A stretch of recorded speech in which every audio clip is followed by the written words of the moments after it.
Luca, Brecel, heads. It's a head, your choice. Luca to break.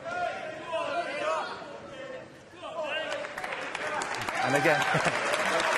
Yeah. Thank you, ladies and gentlemen. First frame, Luca Brecel to break.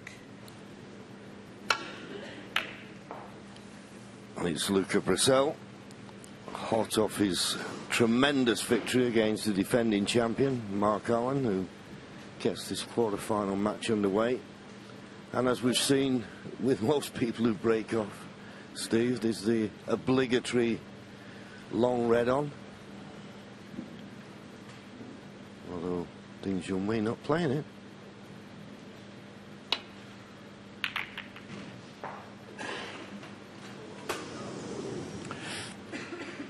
Caught that safety shot a fraction thick.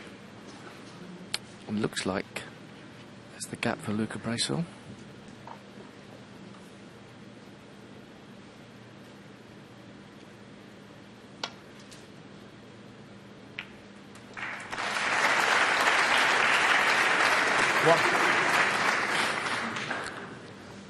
Luca just holds a hand up there to Junhui. Sure, he would have been on some sort of colour, but not as nicely as this, trusting to luck. Cannon into that red.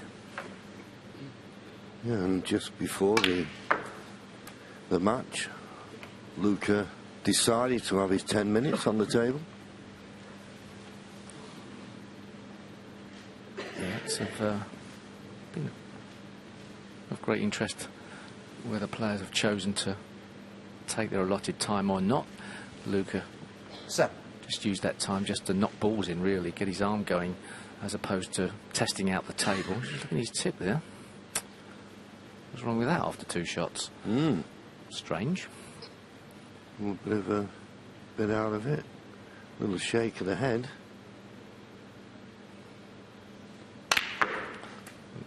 Couldn't have happened after 2 shots. 8. Definitely having a look at it. Something's wrong with it, but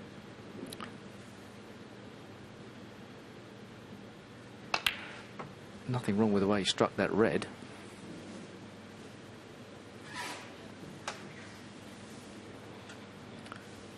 It Looks like he's got a bit of a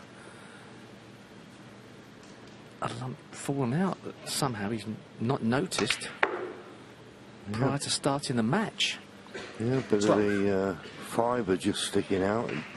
Probably need to just get a bit of sandpaper on that, smooth sandpaper, just to. It sometimes there's nothing wrong with the tip, but it can just catch your eye as you're playing the shot.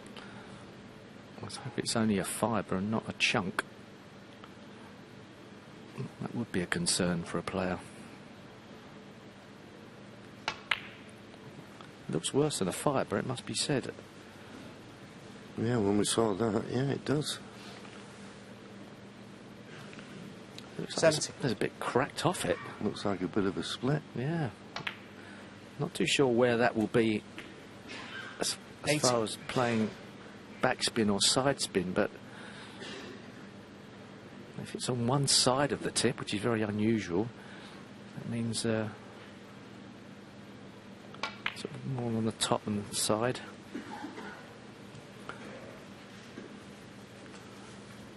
Something wrong with it. 23. Can't believe he hasn't noticed it before he's gone out.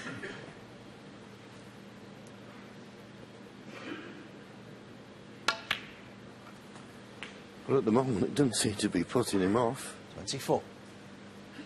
Although he's a little bit short of pace for position on the blue there. So we may have to just roll it in and play for a mid-distance red. The usual place to get a crack or a split in the tip is when you're playing the power screwbacks. So it's usually the top of the tip as you hold the cue. It's making a bit of a sound.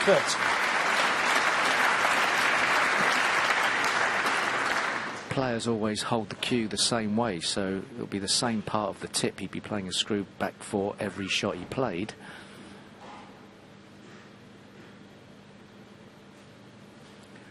Check out the sound of the tip.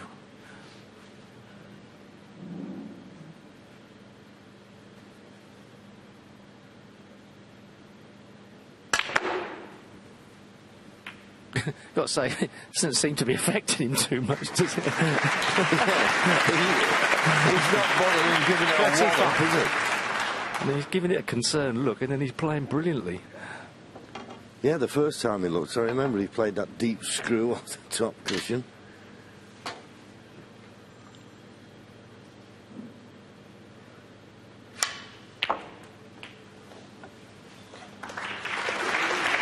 Decided to play for the black, and he's landed nicely on the black, but to get good position on a red, possibly for the same pocket as a black, he's going to have to play it with a bit of pace. May play for one in the middle.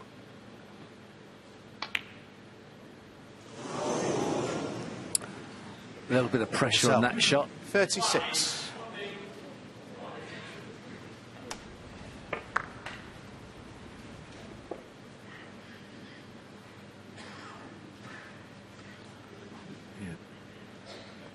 Definitely a chunk out of that tip. Not too sure putting sandpaper on is going to do it too much good either. It'd be nice to sort of bang it in with a spare ball. Hopefully, sort of get it back together again.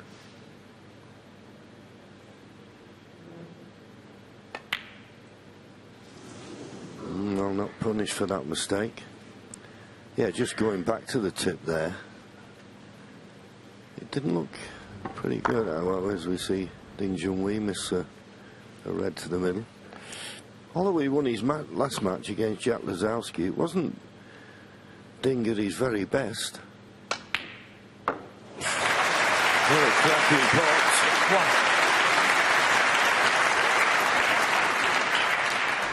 I can tell you, this guy's got bags and bags of talent. And there'd be a lot of players in the game that have looked at their tip and not been able to pot a ball at this level. It shows its own type of strength of character to try and get that worry out of your brain. I'm going to try and go into a bit of the pack here.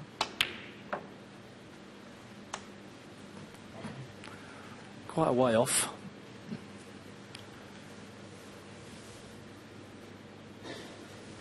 Five.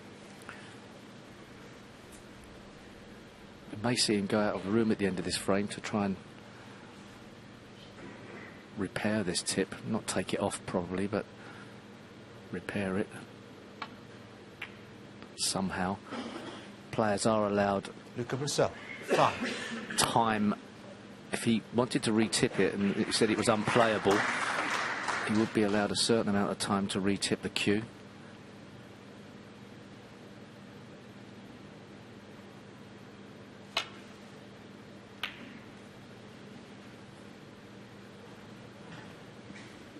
Well, Ding hasn't found range or pace yet. No, disappointing start.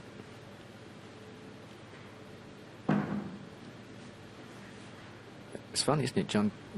Ding will be aware of the fact that Luca's paid more attention to his tip than normal. Sort of encouraging signs, really, from your opponent's perspective.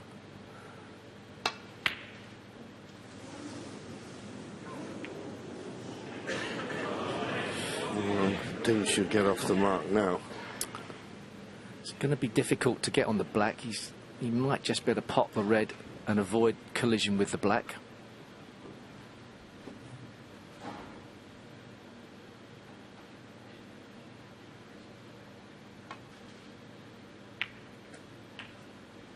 One. Which he's done, and now he can cut this black in and cannon into that cluster just below the pink. And if this goes right, could create a frame-winning opportunity for himself.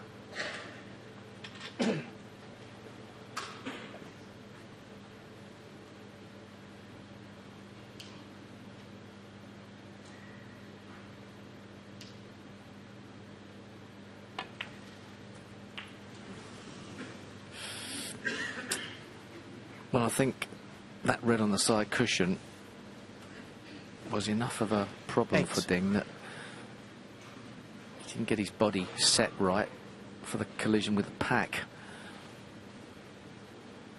Maybe better off playing it with the rest, funnily enough. Yeah, I think he's had a result here. I don't think he realised this red went, but it does. Yeah, he didn't play for that red, but it appeared from nowhere. But he's not on a colour. There's another misjudgment of pace by Ding. Obviously the players have had one match on this table already.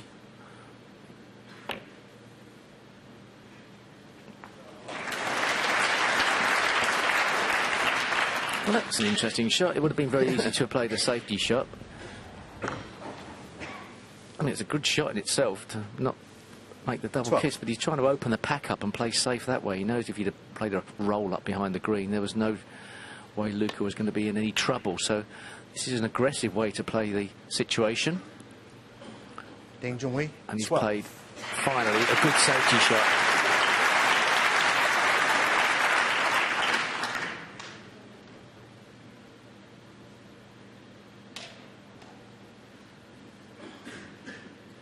The red on the side cushion currently helps Luca.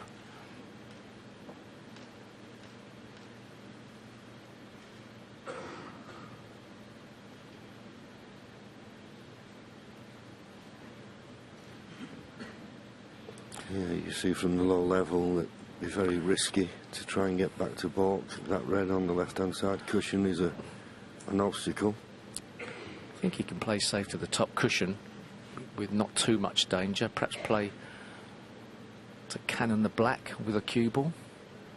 Just go past the face of the black. That would be a safe area. Anything else is risky. He doesn't want to move that red off the side cushion. That's the fatal thing to do here. So a containing safety probably.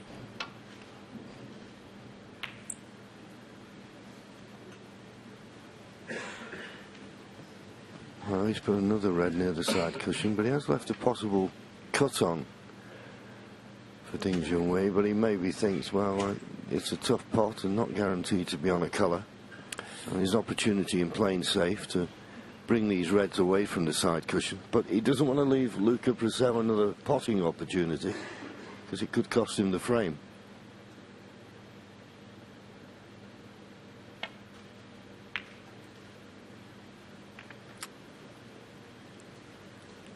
Couldn't quite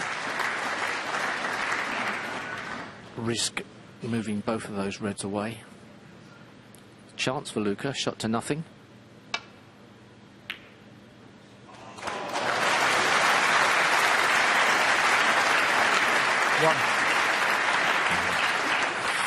Well, he's got an easy safety shot, but he may be advised to put a baulk colour safe here at the same time if he can.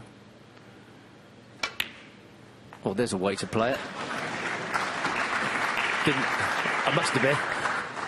didn't think he was even lined up for that brown to the middle. Thought it was much more of an acute angle. That's my excuse. Well, yeah, and we have the excuse. In this venue particularly, this Alexander Palace, the commentary box is quite a long way away from the table. But thanks, John. He cued it beautifully, didn't he? Yeah. I mean, one of the things that was 12. Really the trademark of his win against Mark Allen was he never shirked 30. Responsibility when it came to a big shot at all. He lined up for that more or less. Still a tough shot into the middle though. The red that Luca Brecel potted in the last frame when he was under severe pressure and no safety shot was just 20. fantastic. 21. Took that frame by the scruff of its neck. And regardless of his worry over what looks like a bit of damage to his tip, he started this match off like a train. Yeah, I agree with you. A lot of players would have looked at the tip and been more worried about that than and concentrate on that more than the actual frame. But this has been a sparkling opening. Okay, he missed the black 56. Along the top cushion and wasn't punished for it, but 38. Nevertheless, he's picked up where he left off against Mark Allen in his first match. And I think we were talking, I think 40. you were saying in the studio as well, he looks like the type of player that relishes these big occasions. Yeah. 45.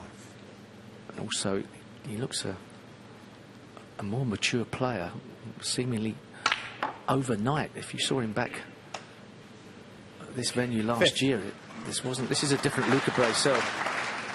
Seems to be somebody who's now not just promising something, but determined to try and win. Well, he played a few shots with lots of side, and even that, but he didn't stop him hitting the black, and that was a real crowd-pleasing finish. Junhui had a half a chance. He'd be disappointed he didn't get a cannon when he potted the black. But Luca Brecel, despite the tip, which he's still looking at, takes the first frame, leads 1-0.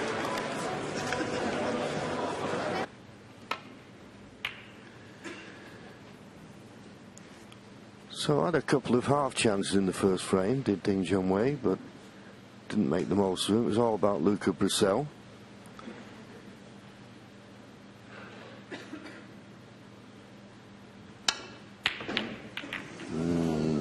Hit across that one. Missed that by the proverbial mile.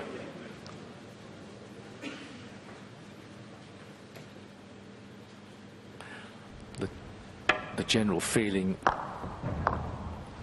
amongst all the experts about the outcome of this match was that Ding would be far too clinical for Luca and would probably pick him off when he made his mistakes. 1. When you play as attacking as Luca, you do have to knock a vast percentage in.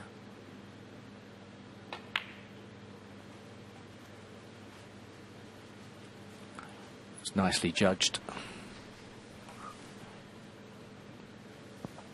6.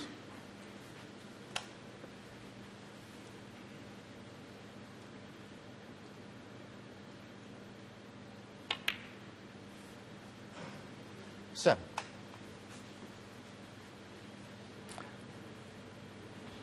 Black clearly available into the right corner pocket, but it's that red just to the right of the black, which is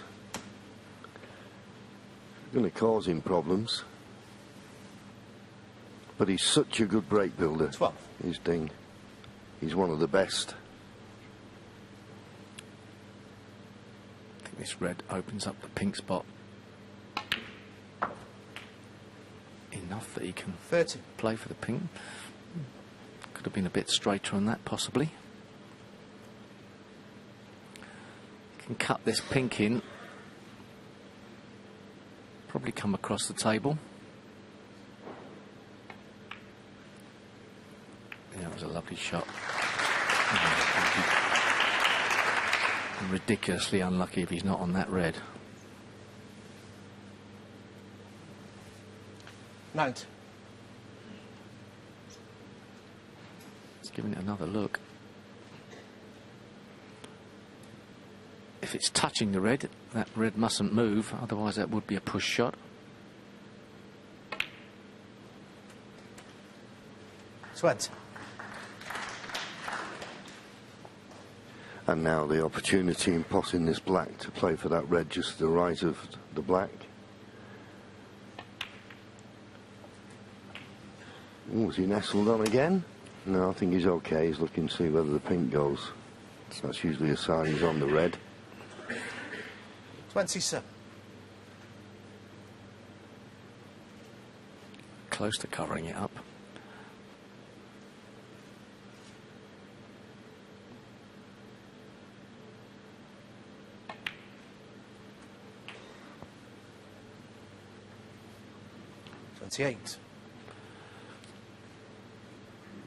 I think he's got choices of reds into the left corner. He's just coming around to check now where they all go from. Perhaps the lowest one doesn't go, but the one above it does.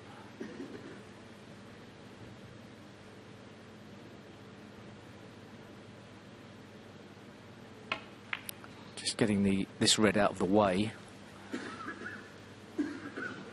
That makes the area on the right of the table nice and big. 33.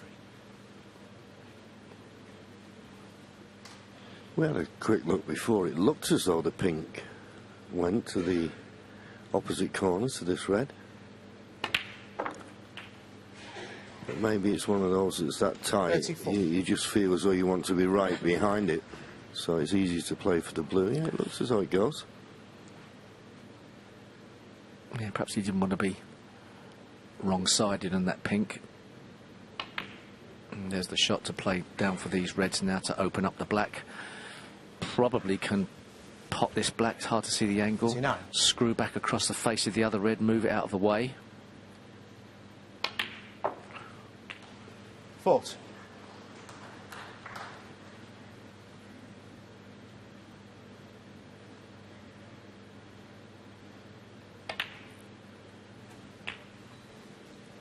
He is one of the most clinical break builders out there. Not many better. 47. If any.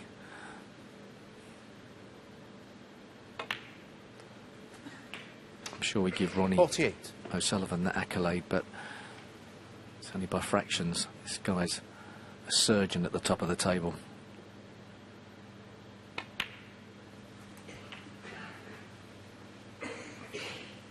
And you wouldn't expect him to spurn this opportunity now, so this is the perfect reply. First frame was all about Luca Brecel. 56. Luca played that long red, which, as Steve said, the type of shot he's always going to go for. Missed it. Looks like it's going to cost him this second frame. Just the red and the colour required. 63. 64.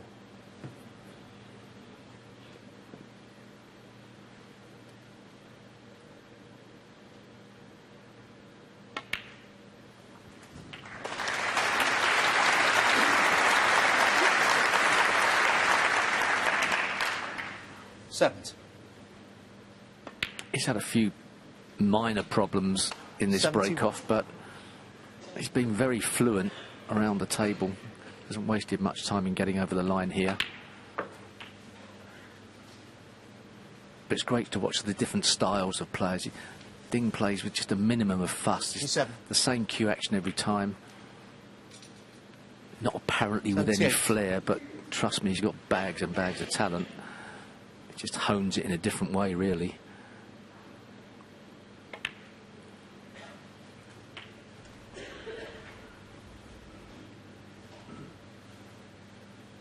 $85.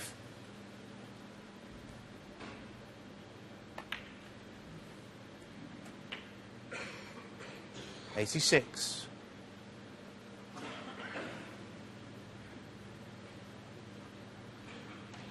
Well, they'll have to get the remaining two reds. One of them which is particularly awkward to make the century.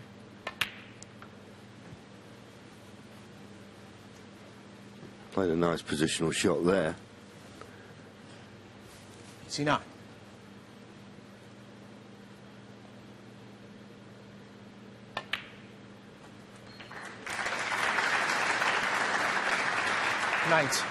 Well, it looks like he's got just enough angle on the yellow to notice this red into play.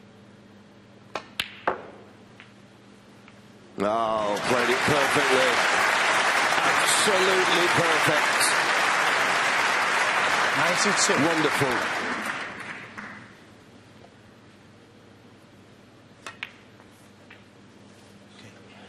A masterclass in break building from Junhui here.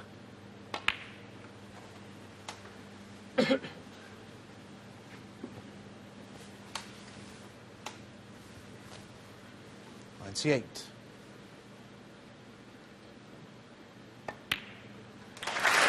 That's the 15th century of this year's Definite Masters, and you won't see one as clinical, as expertly made as that. 103. And that's the second one he's had in the tournament.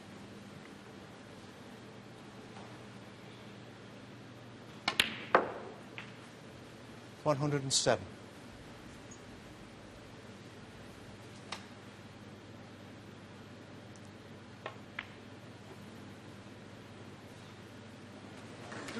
$112.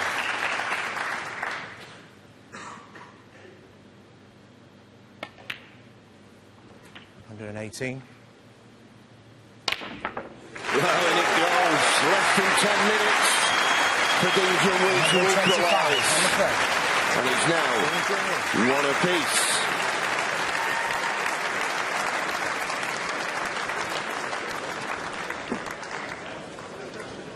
Thank you. Third frame. Luca Brecel to break.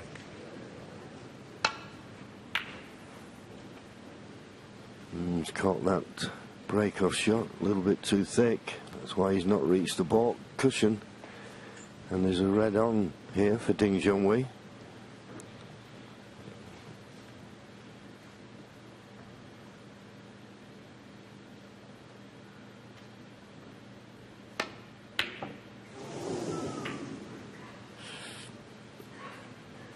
Excellent effort. Couldn't have got much closer without potting it. Played past the balk line, so didn't totally commit to the pot, if that's the right way of putting it. Here's a tough opening red for Luca here. And he put a little bit of left-hand spin on that, as he did with one in the first frame, I think it was. But yeah, it was the first frame. A little bit of left-hand side. The cue going across to the left as we. Sorry, apologies. Right-hand side. Sorry.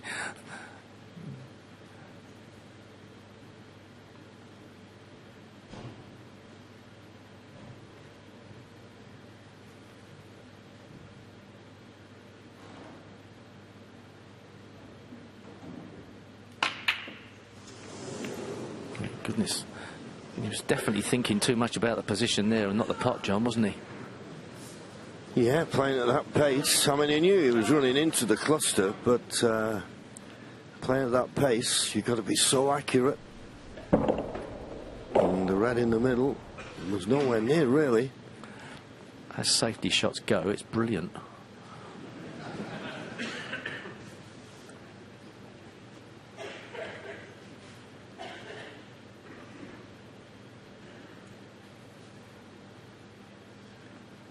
Is he playing the cut to the middle? Oh, well. Never thought of that one. Does the black go? Does the black go?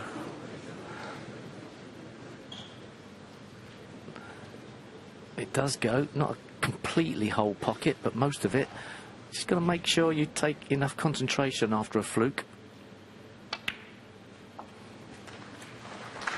It's amazing what can happen on the snooker table, isn't it? Once he'd missed the red, I mean, you think, well, Ding Junhui made a century in the last frame. He's in again. Not to be. It's not those snooker gods. No.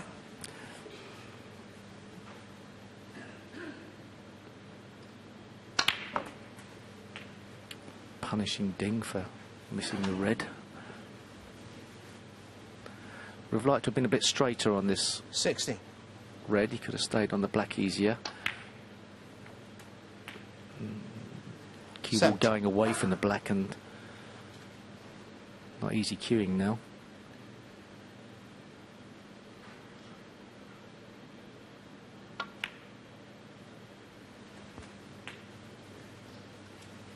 You've got to enjoy the way he plays, though, doesn't he? He doesn't give too much thinking time, just gets down and lets his natural ability come to the fore.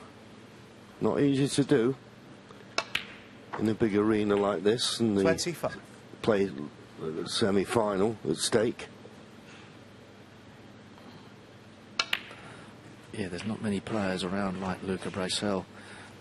When he first came on the scene for a few years, we sort of realised he was a talent, but we thought he had no real tactical nous, and he was going to get picked off all over the place. But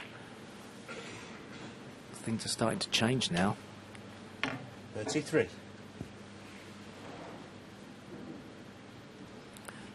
You can't teach ability, but you can teach tactics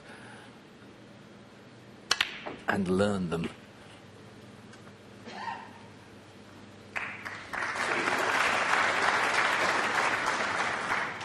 Fourth.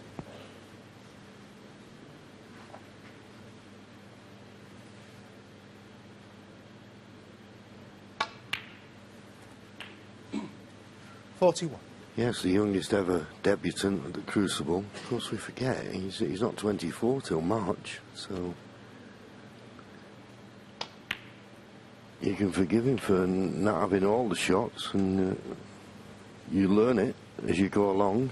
At the moment, it's 6 reds, 6 blacks, but that's going to end here. 49. Just a little bit careless. Should have had a better angle on the blue than this, but there's a red not too far away from the blue spot. Mid-distance red, which you'd expect him to pot. He's thinking about should he hold the blue spot and playing for that red. That's what he's decided to do. And if the blue goes nicely on the pink spot and is available, that won't do him any harm whatsoever. 54. Just coming round to see if the blue will go to the opposite corner to this red. You could play for the black if it doesn't.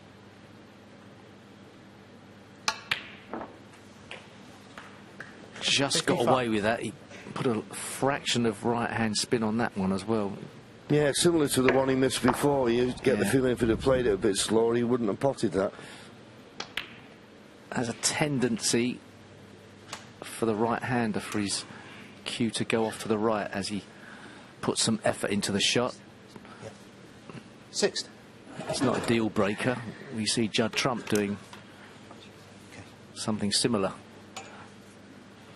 Red, cover red required.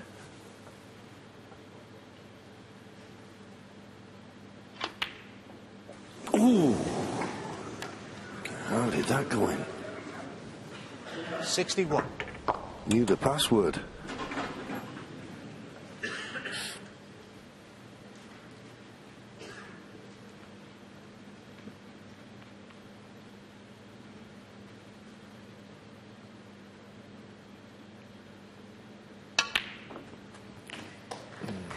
He's overscrewed this. He's got a chance of the red into the left corner. 68. The red is all he needs, but it should have been easier than this.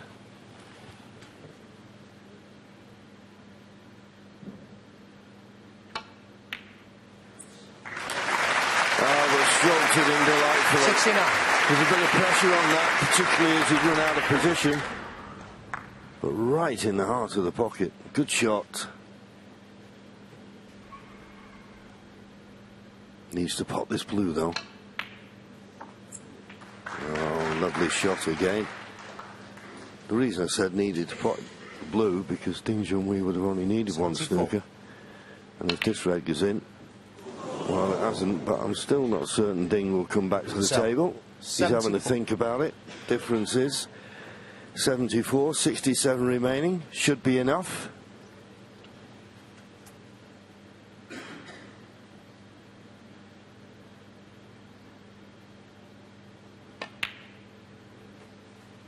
One.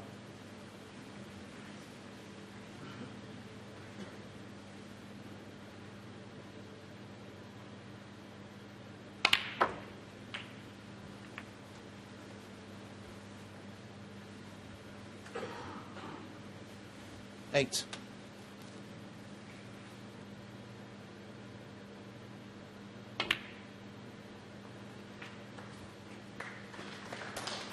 Nine.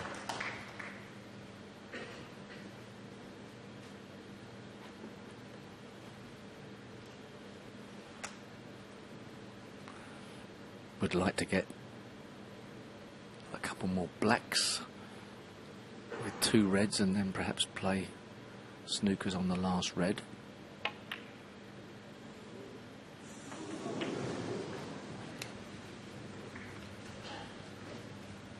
Well, another one that wiped its feet. 60. Yeah, there was some talk about the pockets being overly generous at this tournament.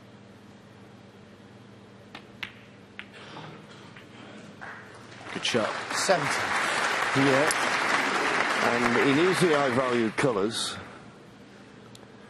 to keep it at just 2 snookers required.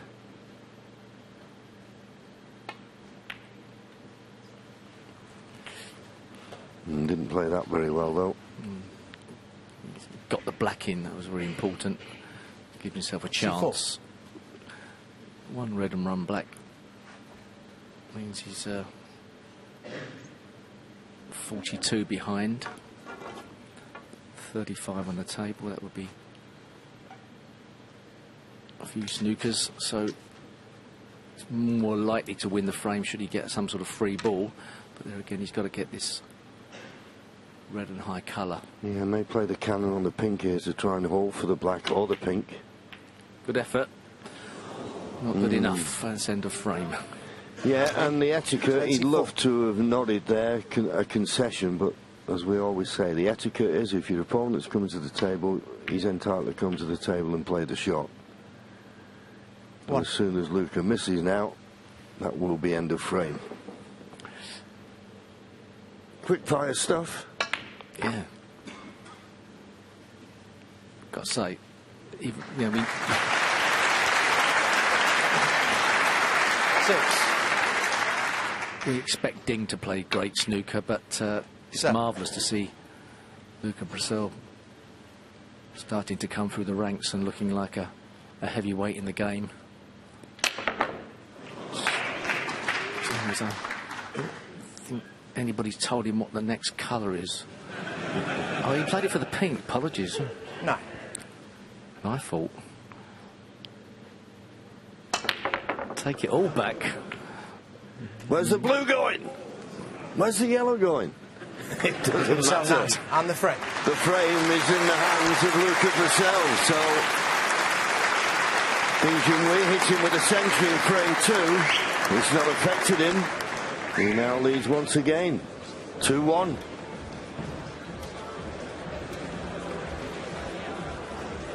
The 4th frame.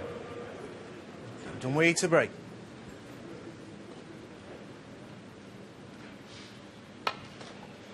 Mid-session interval comes up after this frame. And, well, it's the big question. Will Luca Brecel have a 2-frame advantage, or will we be all square?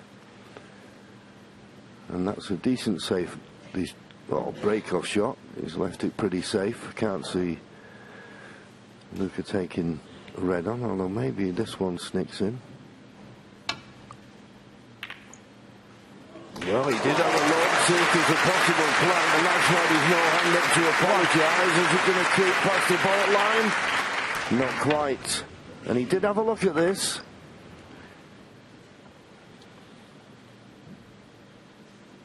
And they're lovely when you make a long-range plant like that. And this time he hasn't got nicely on the brown in the middle pocket, so... Yeah, I'm surprised he's playing this behind the green. And the reason I say that is because if he leaves a path to the left-hand side of the table, it's an easy escape. If he'd have covered the path to the left-hand side, as we look, coming down the right-hand side, it wouldn't have been that easy to play safe. No. When Luca played that shot, you sort of hit the green. You see the green roll back. And it's amazing what happens. Even though there's no spots that you would get on a club table, even though the cloth's only been on for 2 or 3 days, see they just roll back in its own spot, because every time you sort of hit the ball off a spot and it's always the same spot, it sort of skids off and it wears away a bit of the cloth. And on these match tables, in a very short space of time, the cloth around the spots area gets a little dip in it. Yeah, and it looks like the rocking back of the green has cut out that easy one-cushion escape. The danger is sometimes, if it was touching and Ding was to play away from the green, then the green falls back into the hole of its spot. It looks like he's played a foul, where actually that's not the case. But the referee did have a look to see if they were touching. Not too sure if they are or not. He wouldn't announce touching ball because the green is not the ball on.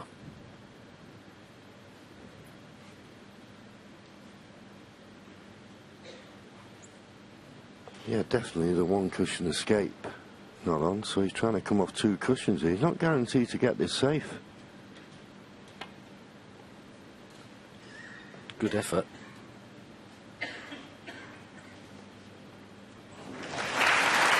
Good touch attack on the table from Luca, which tells you the red immediately above the black he can't get through to. The pace of the shot dictated that he played for those two reds. I thought he might have been playing for the pack.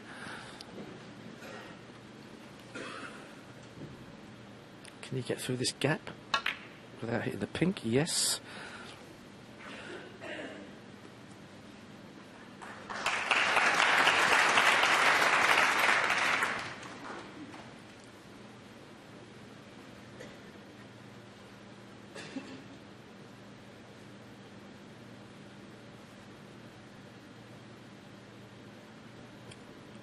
Thing has what looks like an easy safety shot back down the left hand side of the table, but he's got to avoid the double kiss, so putting side spin on.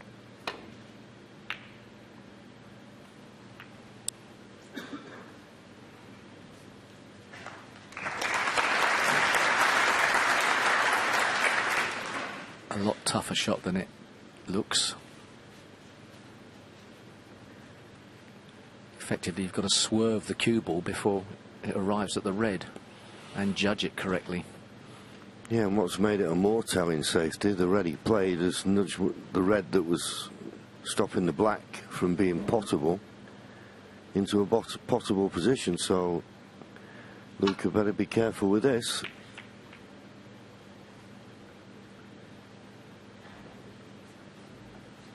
Not good enough.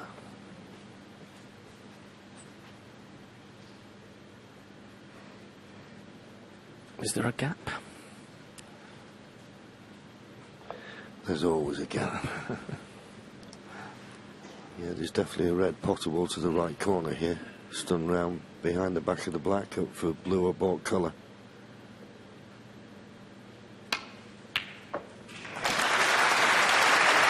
Just wants that cue ball to stay away from the side cushion. I mean, it hasn't. That just makes controlling the cue ball a little bit more difficult. Yeah, there was enough angle on that shot that it was tough to keep that cue ball away from the side cushion. Obviously, if he hits it harder, the cue ball starts to go down to the baulk line. He's not on a colour.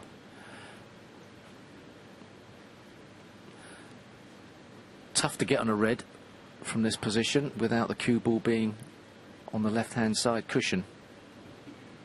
Not nice, actually. Not a nice brown either. Yellow ball. And yellow's even harder.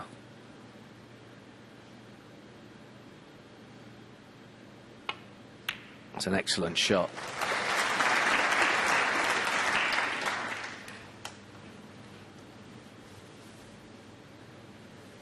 Three.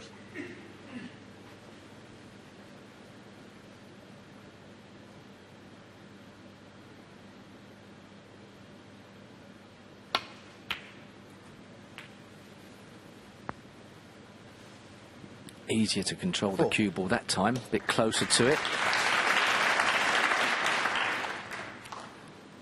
And even though Junhui was struggling a bit with the pace of the table to start with, he's been very good at getting the right side of the blue.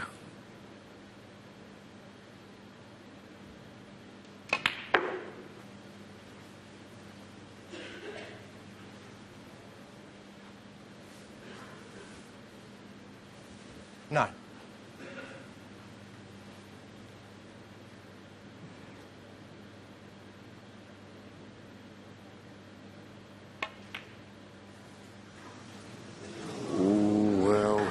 Concentrating so much on the position side of the shot, forgot about the pot.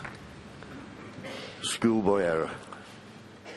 Yeah, he was desperate to stop that cue ball going down into the right corner, so tried to err on the thick side. And too thick. One. Well, what an opportunity is gifted Luca Brecel here. Chance to take a two-frame advantage into the mid-session interval. The red's nicely placed. I think, well, the black's not available into the corner, but that red near the left corner pocket, if he could get on that, that would certainly clear the black for that pocket.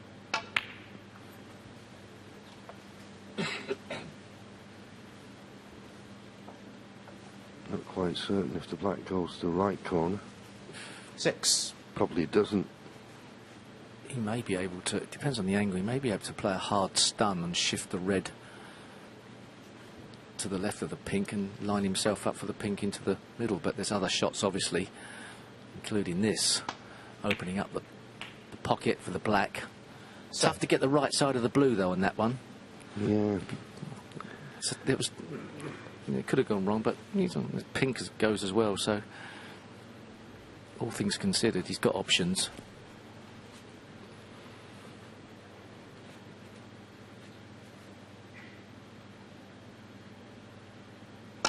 You saw there, just at a slight angle on the blue, and it makes all the difference. And once again, he's got the chance to play that shot that Steve mentioned. Pot the red 2 down from the pink, and cannon the red closest to the pink, and leave yourself on the pink. Yeah, it might not, to be honest. Yeah, well, you think it might just cover the pink, don't you? But I think it's the right shot, because you're not guaranteed to get on the blue off this. I don't think the black must go into the he hasn't even really given it too right much. corner. No, he hasn't. Sort of like not yet. He's playing it top spin across the face for the black in the same pocket. Hey, whoa. Wrong shot. I'm afraid that was the wrong shot. I'd rather have taken the chance on snookering myself on the pink than trying to force that angle. It never looked on. He didn't really give it much consideration, so that shot might not have been on, but he lost control of the cue ball there. It was a tough shot to get position on the black into the left corner. Wrong. Yeah, so a semi-screw shot may have moved that red away from the pink. Luca Brecel, 13. But as I always say, and it's a simple analogy, if you pot the ball, at least you get to play the next shot, and that is a good safety.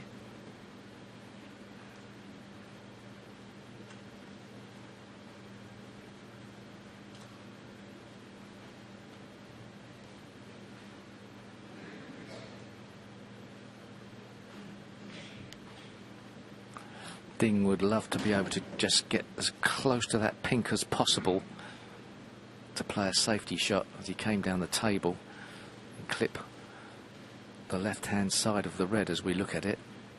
But it's very tight indeed, so it may be a containing shot into the jaws of the top pocket. That is an option. Side cushion first and try and get that white into a safe area. That's a last resort shot. What else has he seen? Just a play to the top cushion. Nothing wrong with that either.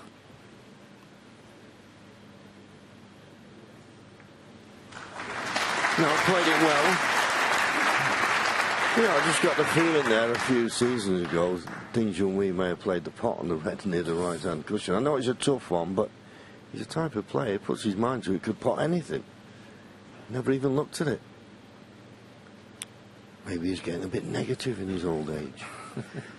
Does that happen?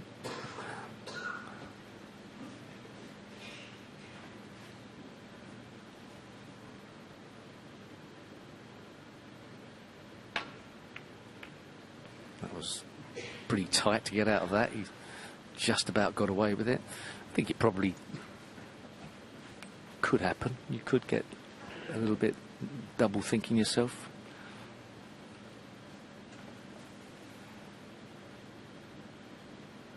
This red does cut to the right corner.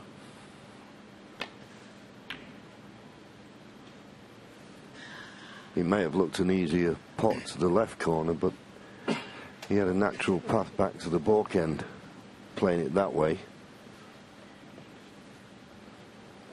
Similar problem for Luca here, although he can get his hand on the table. Play this with extreme side. He's got to be careful where the red goes, though. It's always nice to see it hit the black. Stops it from going over that opposite corner.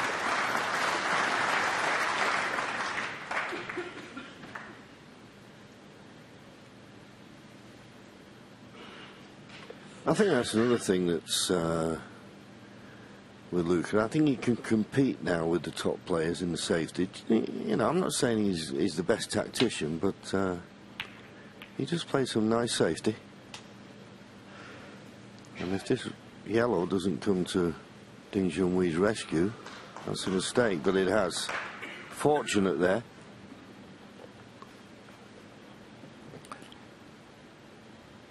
One thing an inexperienced player will have in a season these days is plenty of matches to learn their trade.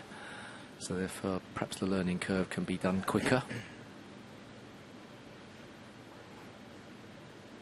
Now, it looks like Luca's, don't tell me he's trying to pot it, Luca playing a safety shot into the jaws of the left corner. Surely not the pot off the side cushion. Well, that would be too reckless. I think he's just got to try and hit this red half ball. He thinks he might be able to get round the back and play safe at the same time, but no, he's playing it slow. Oh, no, still the wrong shot. Or maybe he couldn't get into the cushion enough. I think that's all I can suggest. Still, it can't be the right shot. It can't be, but you know, perhaps if he then plays into the jaws of the left corner, there's a red poking out into the middle pocket, but I know the black's sort of there as a little bit of a goalkeeper, but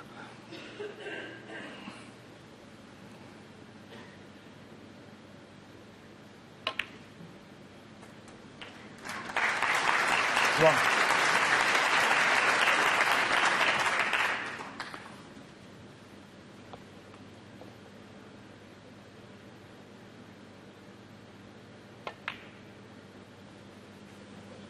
I think the noticeable thing in these first 4 frames, you're not having to work too hard to get an opportunity, are you?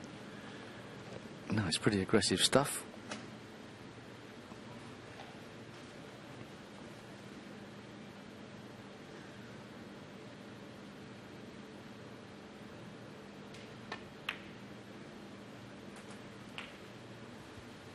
Seven. I think the game's changed beyond belief these days.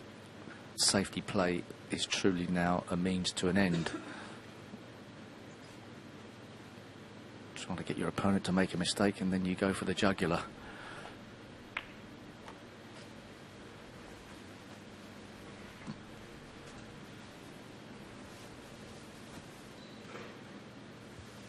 Usually sometimes a little bit difficult to judge when the ball's near the jaws, but you shouldn't have any problem playing for the black in the same pocket.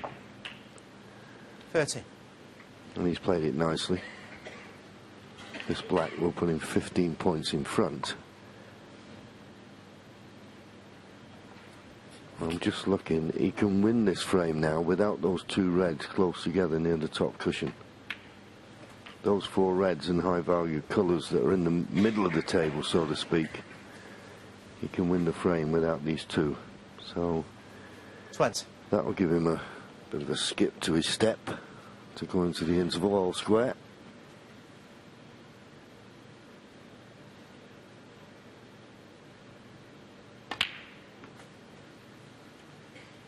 $21.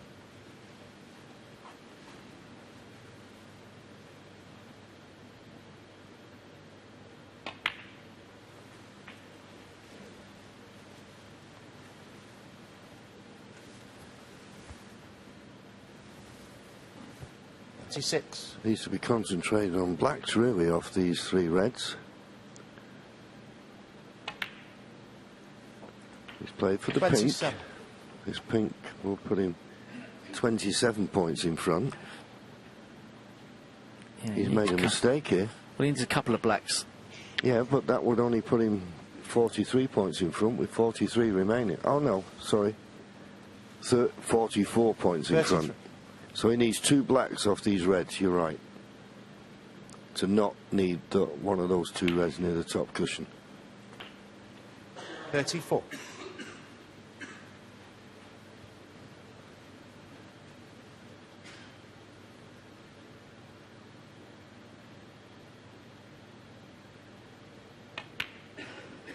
Must we've all done the maths wrong. Well, he's done the maths wrong now because he's going to need one of those reds that are tied together, and he's had a couple of opportunities to play for the black. Okay, he'll try and leave an angle on the black off this red to cannon those reds into play, but It's not certain to go right.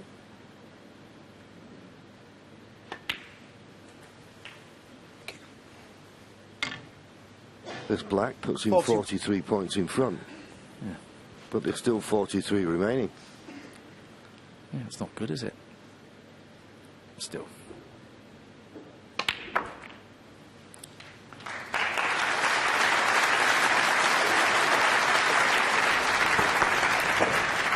He was so confident he was going to be able to play that shot. He thought it didn't matter. This is missable, but I don't expect him to miss it.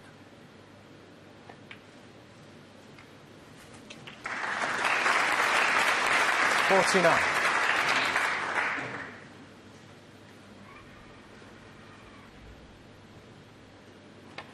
Well, it has to be said, a pretty efficient clearance, but it was a very easy gift by Luca.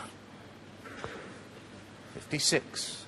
Don't think there's many players in the Masters this year that would agree with his choice of shot there. Going off the side cushion, he probably had to play a containing safety and hope for the best, very worst, but that was very aggressive the way he played that. 64. Well, it doesn't matter about the yellow, they're going to go in. And it's been, as we say, quick fire snooker. And less than an hour for those first 4 frames. As both players go to the mid-session interval. And Junhui has always been playing catch-up, but he finished that frame off nicely. At the interval, 2 apiece.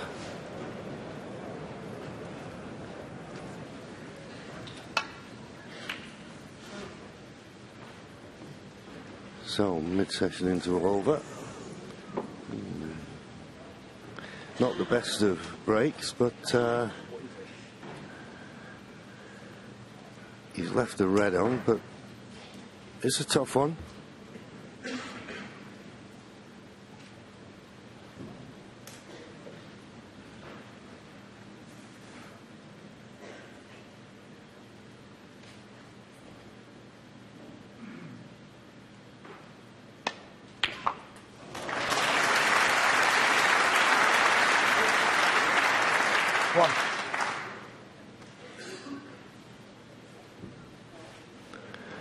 Nice pot, but not on the colour.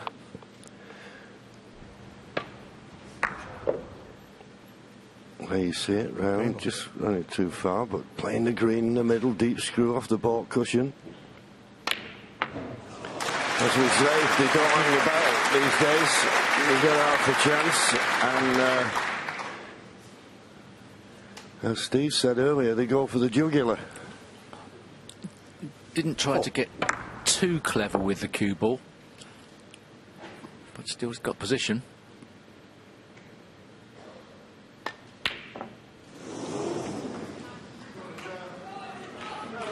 Junhui, 4. Just far enough away to make it missable.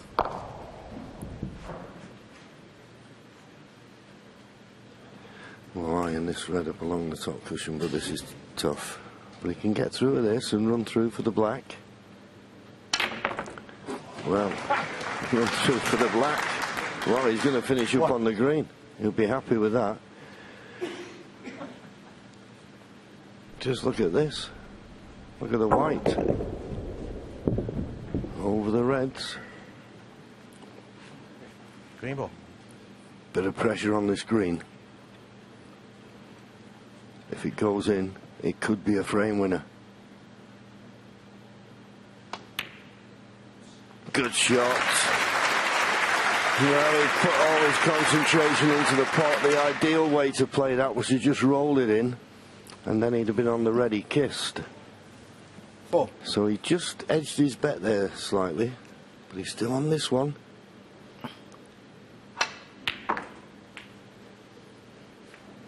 Less of that, please. Thank you. And we were talking in the first half of this match about the problem with Luca's tip. Apparently he has had a chunk rather than a bit of fibre. Yeah, he had a bit of the tip sort of started to overhang the edge. Paul Collier was marking this evening. Had a look at it. Got a razor blade, sliced off the bit that was overhanging, and then sandpapered the edge so it was smooth with the ferrule. 11.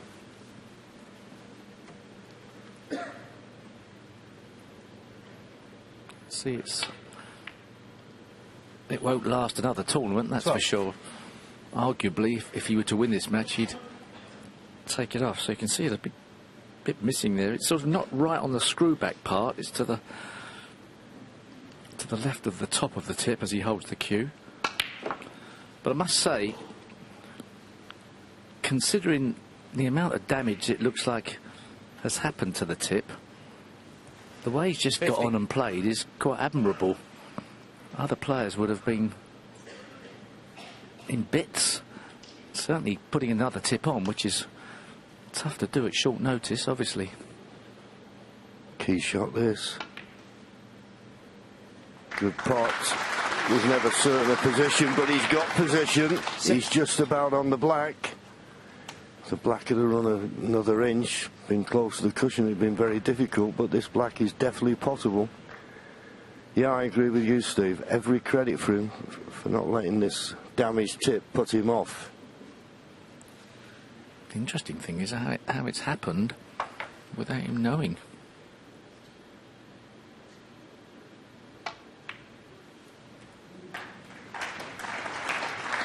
He hasn't really got control of the cue ball, has he? Last couple of shots. No, Here's another tough one. 23. Yeah, he played that black there and was just trusting to luck a little bit, but as you say, this is a tough shot. And floated it in, no problem. 24. And got a nice angle on the blue this time. The red just above the black and to the left of it. You can just roll the blue in and drop on that one.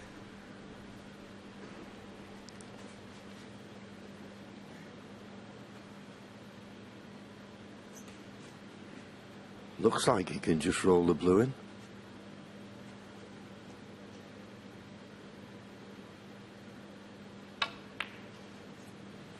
Well, decided to hold for the red and has played it very well. Still in perfect position. Oh, now he's in perfect position. He's needed a couple of good shots to keep this break going. Well, regardless of us sitting here occasionally criticising the openness of Luca's play, he's so good to watch, and amongst the balls he really looks very comfortable. We've got some great talent in the game, not just Ronnie obviously. Like so Jack Lazowski coming through the ranks, Mark Allen playing some aggressive 38. snooker, and all of a sudden it looks like Luca's going to join them as one of the players to watch. Judd Trump still in the tournament. You never know what shots Judd's going to play. Should go into the pack here. Yeah, and it couldn't have worked out better. All the reds are on now that he needs to clinch the frame at this visit. And what I like, Steve, more than anything, he plays with a nice freedom. 46. You know, he's obviously got great natural ability and he lets it flow. You see so many players think too much over what can be the easiest shots, but he gets down, he sees it and plays it. 53.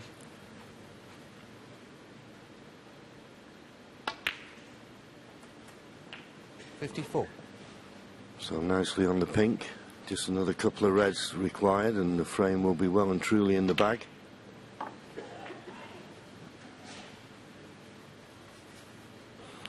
But this chance came because of a mistake from Ding Junhui. Sixth.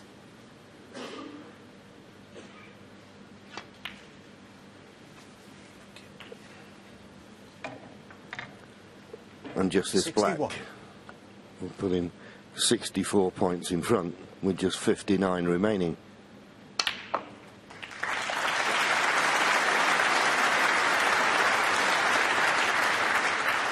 .68.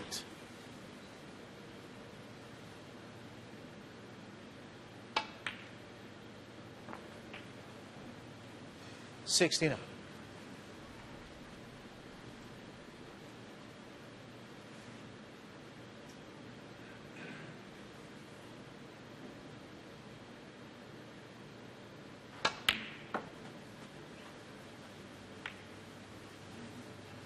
Well, could have done without the kiss, but now it's turned out like that. It's very 71. nice, thank you.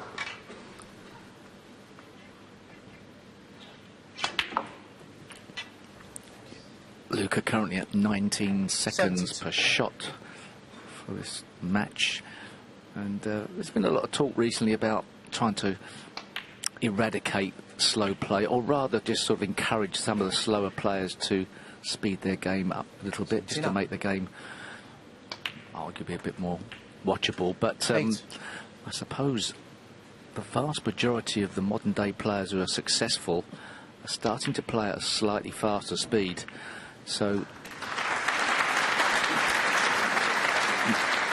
might sound rich coming from me, but there's a clue to rhythm within the game.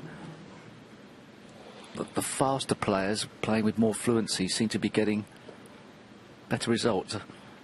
I haven't done the maths of it. I haven't watched all of the players play, but there's Luca Brecel winning 87 and the frame. the fifth frame in great style.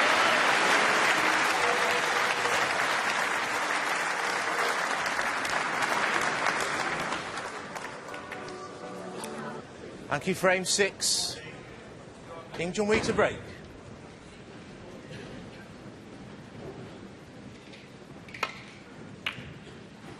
Always been playing catch-up in this match, is Ding Junhui.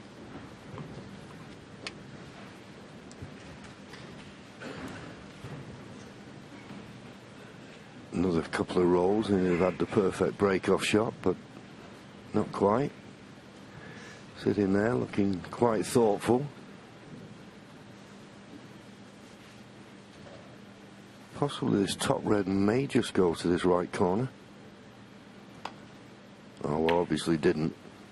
That's why he's played the containing safety. The red just above and to the right of the pink will cut to the left middle. Well, depends whether he fans well. He's not even looked at it, so trying to keep it tight.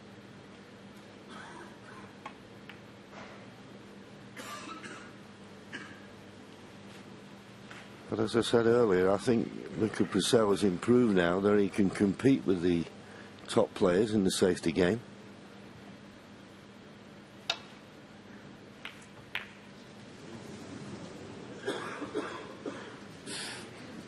That was tough to get right. He's hoping obviously to go around the back of the red and black. Misjudgment. Push the black safe.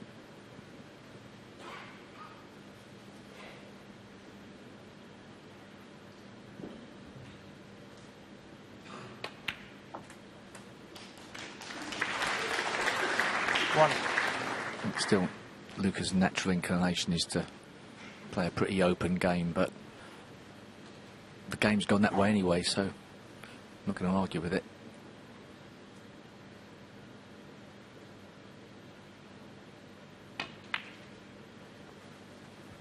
Getting that balance right is the tough bit, though, isn't it, John? Absolutely.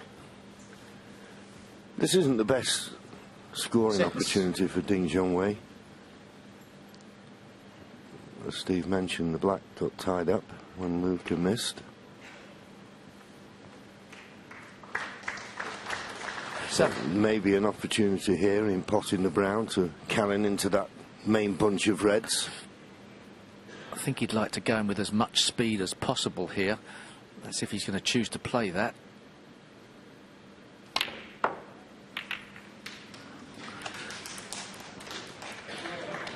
The natural collision on that pack of reds was obviously always going to send the cue ball sliding off into the left-hand side of the table. He would have hoped for something a bit easier than this. This cutback, it's not easy.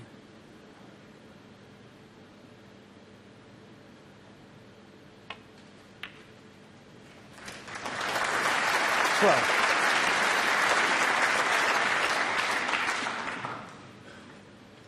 he freed the black up into one corner pocket.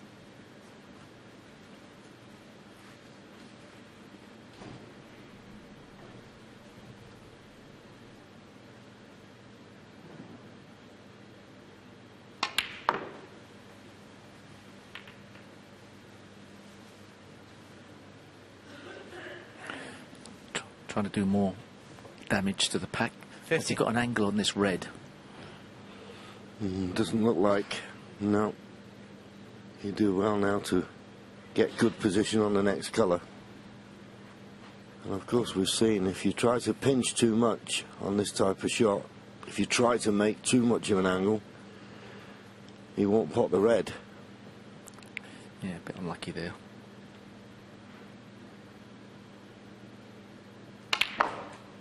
He's trying to get the other side of the black to cut it into this right corner. It's a great effort, but 60. hard to get over there.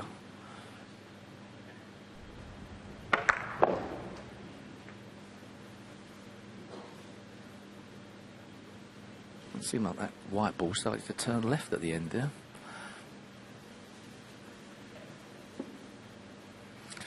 He's only on the black. Now what? Side cushion hit the yellow.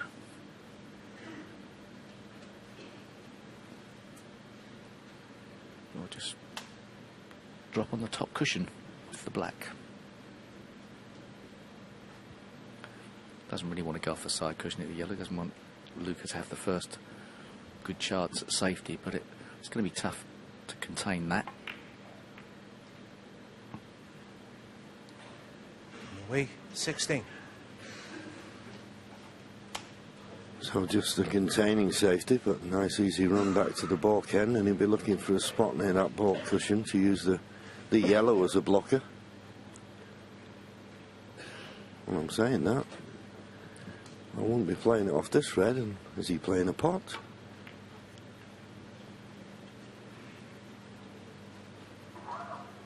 Well, he decided to try and find the middle of the balk cushion, but he's just short of pace.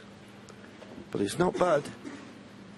The red that is possible on the right hand side of the table, that would be much too risky to take on.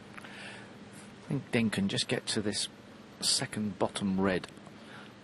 Just enough of it, I think you can see through the gap. Good safety, but couldn't avoid collision on the green. Looks like Luca's got a thin cut shot to nothing.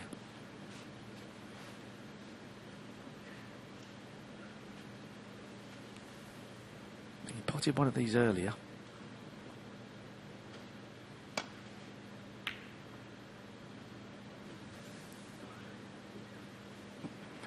Bit fatter than he wanted, but a good safety.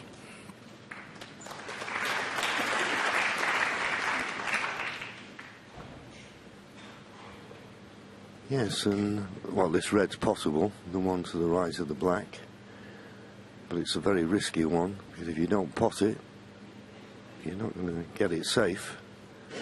But just looking at the table, I can't see a run back to balk. But it is a risky pot, this, to take on.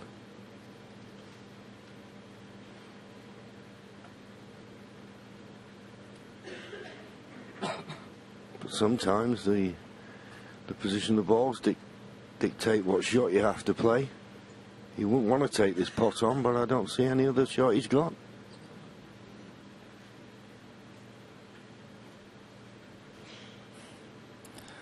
Not that you do the maths like this, you wouldn't sort of say what's the percentage chance of potting this. Would I be better off playing safe instead of leaving my opponent an easy out? But trying to contain the situation. You know, in a situation like that, why leave your opponent an easy starter when you can give him more of a problem to get off the mark? And that's where you've got to sometimes sum up.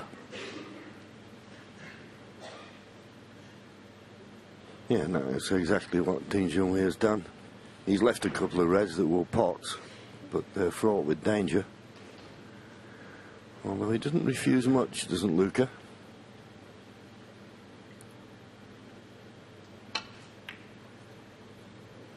I think that was an attempt at a pot. Needs the yellow to come to his rescue, or the red to the right of the pink. But nothing has helped. This red's on.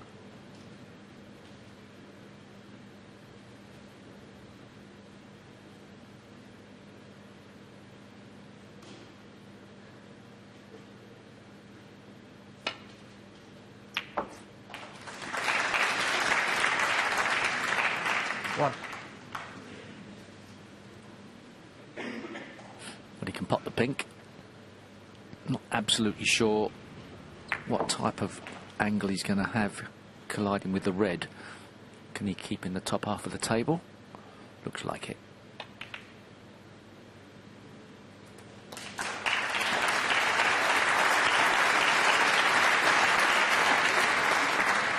A nice little apology from Ding, but I think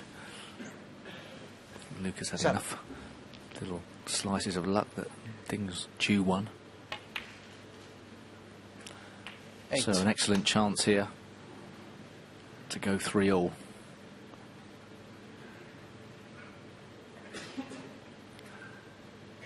Just got to be a bit careful.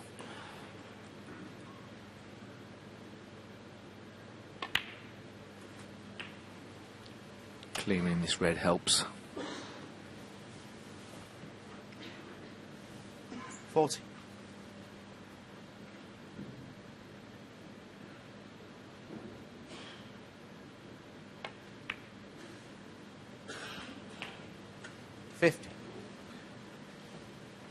Just a little bit short. I think he'd like to have been straighter on this pink, so he could have played for the red to the left of the pink. But he's got reds he can play for. Into the middle. But with the pink only being available into the right corner, this is not perfect. But he's just short enough to play this red and up for the blue.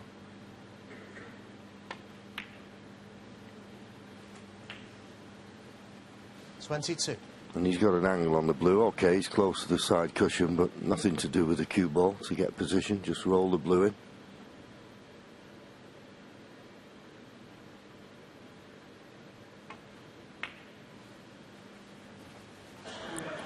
Any club player, league player will know those are not as easy as they look. 27. Give them a bit of respect. Even though it would put the black on the green spot, I think he'll probably play for the black. It's the way of getting on the red below the pink.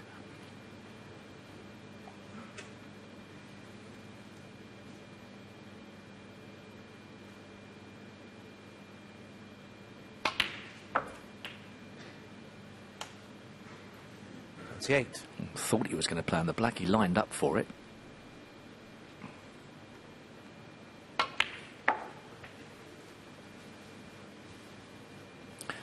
Yeah, and the fact that he didn't get a good angle on the blue, and he's missed a similar shot to this already in the match.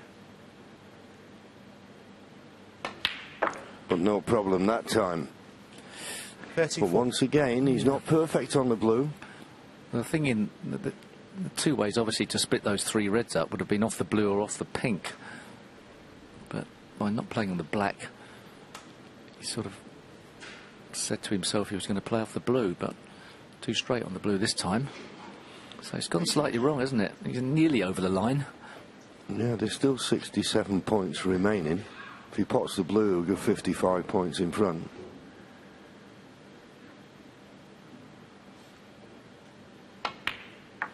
But all he can do is left himself, it has to be said, a tricky red. But this red and another blue would win him the frame.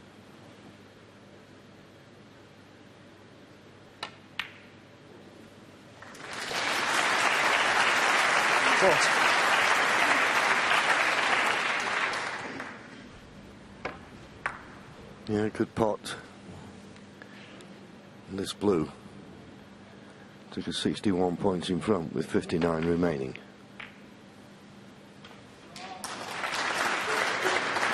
And the break will end there. So Luca Brecel is going to need one snooker. 45.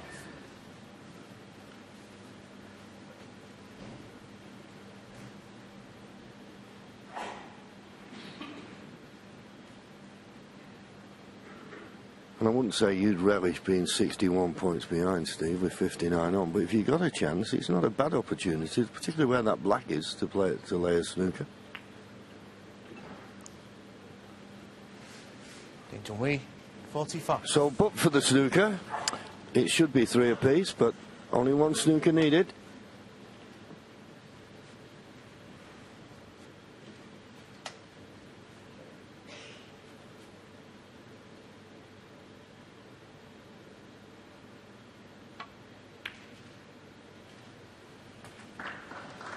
1.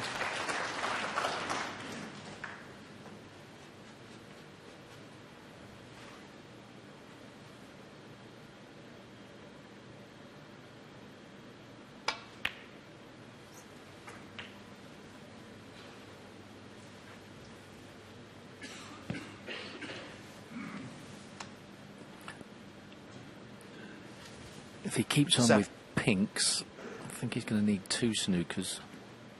We got that right? Yes. Thanks.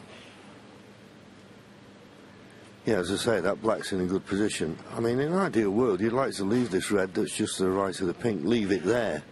And if you get 2 reds, 2 blacks, leaving that there, then it'd be an easy snooker to lay.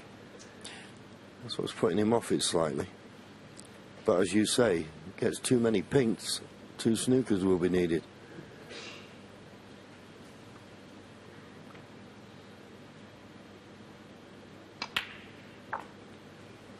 That's why he's decided to play for the black. He didn't like that. He was worried about clipping the pink, but no problem. If the black goes back on its spot, obviously that's the possibility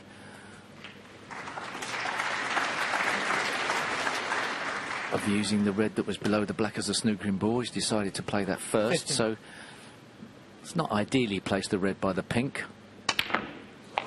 Oh, well. Foul. Leaping off the table, an immediate concession. Luca Brecel bringing the ball down on the table. So Ding Junhui got in early in that frame, made a break of 45. It turned out to be enough. And we're all square again. 3 apiece.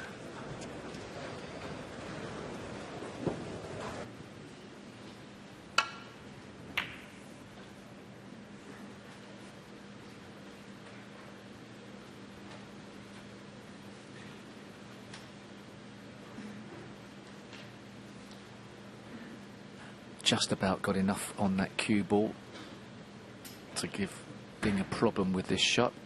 If he could have got his hand on the table, he'd been going for it with a lot more certainty than this. Tough shot. Got the cue ball away from the top of the table. Well, where is it going to end up? It looks like it's lined up for the middle.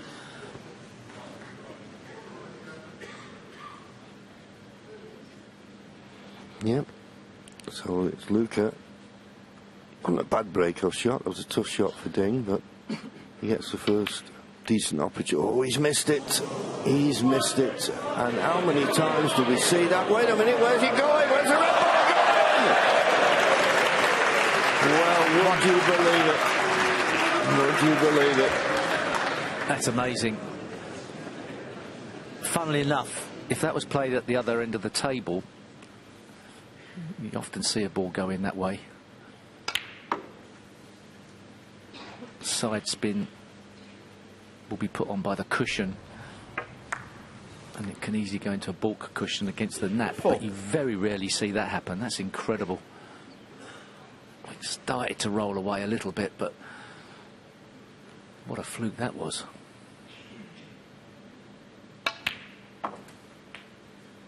Five. A little bit surprised there. Didn't play for the black rather than the pink, but he must have another plan in his mind. I'm not quite certain what it is.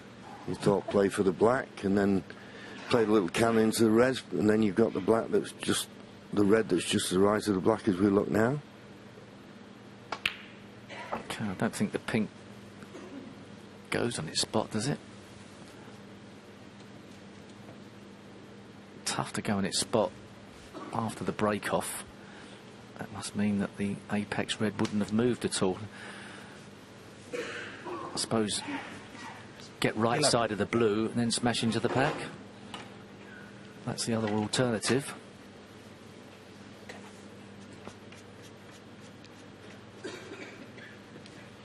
Yeah, we say he's a quick fire player, is Luca, but playing for the pink there, that was the wrong decision. So can he redeem the situation? Well, that was an excellent positional shot on the blue. He cued that beautifully.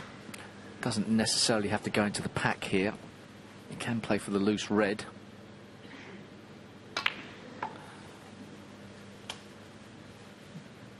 It's got to guarantee an angle off the black. 70.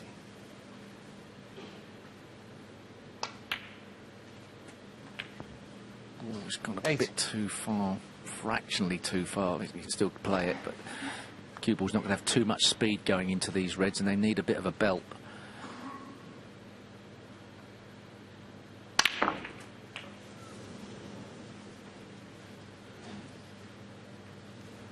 Couldn't generate enough angle to really power into 25. that, and the backspin took just before it got to the pack. And once again, not holding back, taking this on. This is risky. Well played, fearless. 26. But the problem was running into other reds as he Now what does he do? Green? was doing. I don't know. Well, he's a red over the pocket. It's tough to play safe. You could play safe off it, but it's not Luca's style. Now, he could play the yellow, play down into a possible safe area, but I reckon he goes for the green here. What do you reckon, John? Well, green or does Blue? the blue cut? I think the blue's tough. I think the green's easier. Little smile on his face. We know he's going to take a pot on. Which one's it going to be? He's having a look at the thin cut on the blue. You always feel as if you hit the blue as thin as you can. It makes it a bit easier. Blue it is.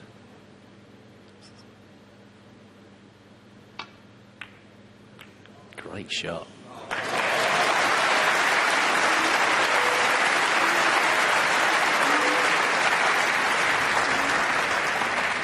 What a fantastic player he is to watch.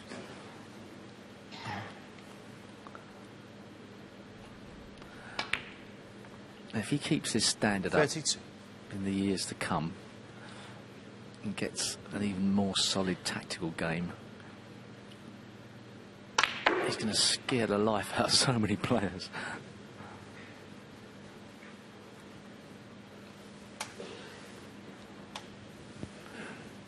$37.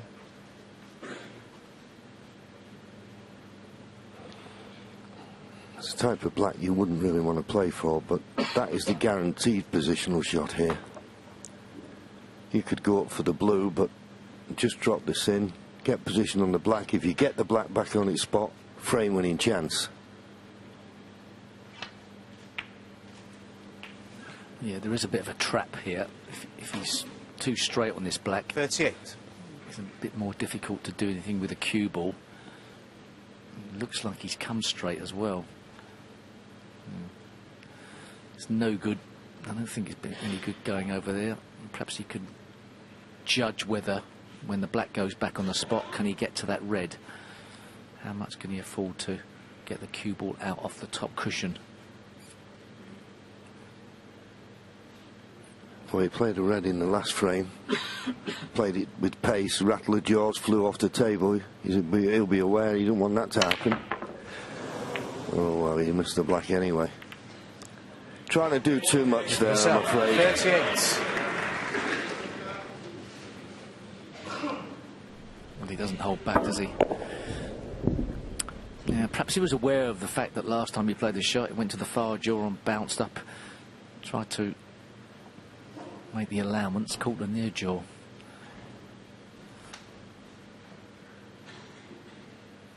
Tough situation for the colours. Looks like they've had an argument with the Reds. 1. Yeah, you could say it's a table of two halves. Anyway, he's on the black, and I think the black will be available into the left corner pocket when it's respotted. Just about judging the line and length of the shot.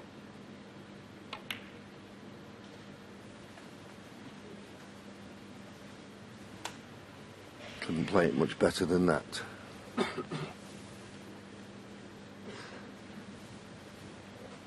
$8. Came to the table, 38 points behind.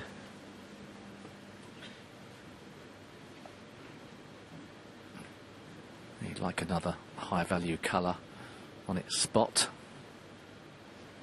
Chance here, even though he's behind in this frame, for Ding Junhui to go in front in the match for the first time. Well, that Didn't go in cleanly, and as a result, 9. he's not really on the blue as well as he would have wanted. Might have got a bit of a kick on that. Blue ball. Didn't want to be playing it with the rest. It makes this screw back a lot tougher.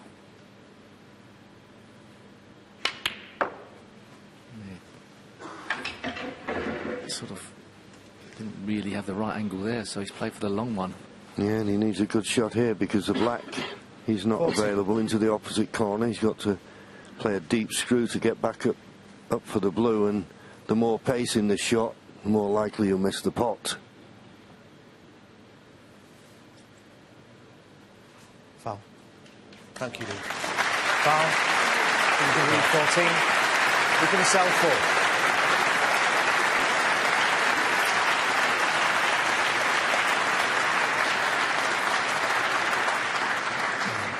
Touched the cue ball. The only person probably who knew in the room that he touched it. He felt it and immediately got up. Not a great feeling. Interesting that the red that Ding was prepared to take on, Luca's not going to take it. Yeah, it's funny, isn't it? Because like when you're in a break and you've sort of slightly messed up the break, you feel the need to try and keep the break going, whereas the incoming player doesn't have that sort of problem. He just looks at the table fresh.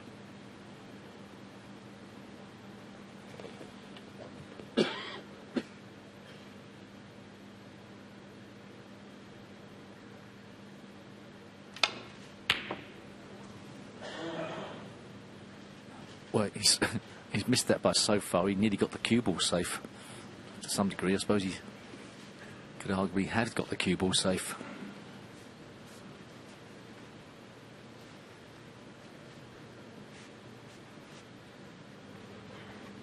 Yeah, 28 points the lead.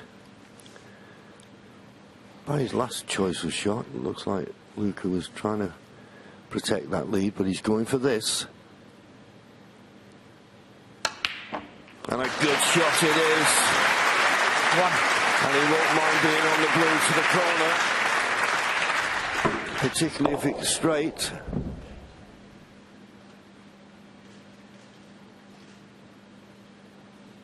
Those two reds in the middle of the table just below the pink spot. Does the top one go? That's what he's looking at. Well, looks as though there's a slight gap between the two, so you would think it does.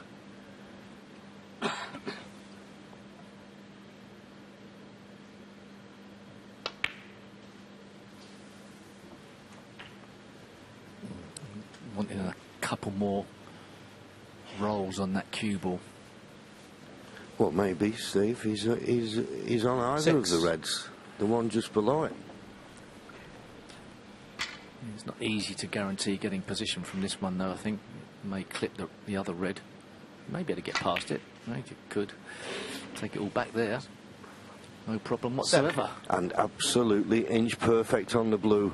What a chance to go in front once again. He's never been behind.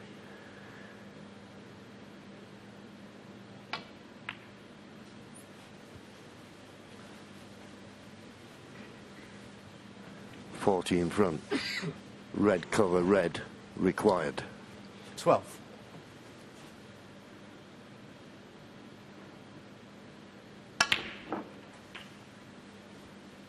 Caught that too thick. 13. Didn't get as much going on the cue ball. Might have got a kick as well there.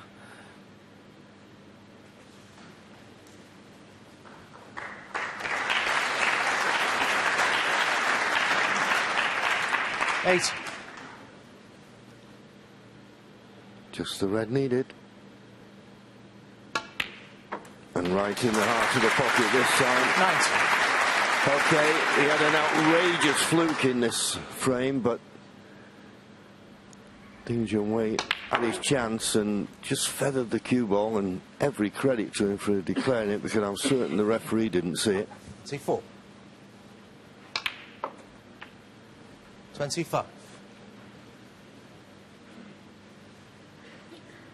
impossible to know the outcome of this match as we speak, even though Luca's got the advantage. Oh, great shot.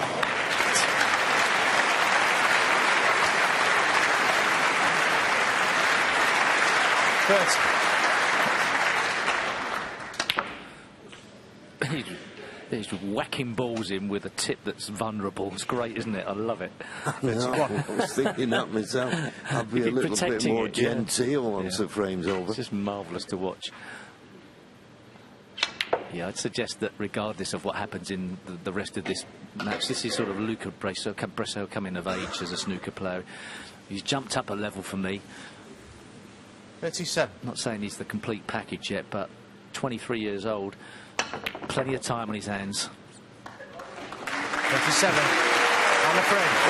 Luca Brecel, but that doesn't matter. Okay, had a flute out in and fair play to Ding for declaring the foul. But Luca Brecel marches on. He's in front once again. This time it's 4-3. He needs another 2. Frame 8. Ding Junhui to break.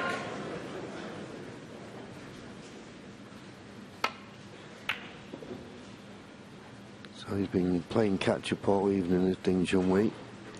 But of course we're getting closer and closer to that winning line, which is 6 frames. So a little bit more pressure coming on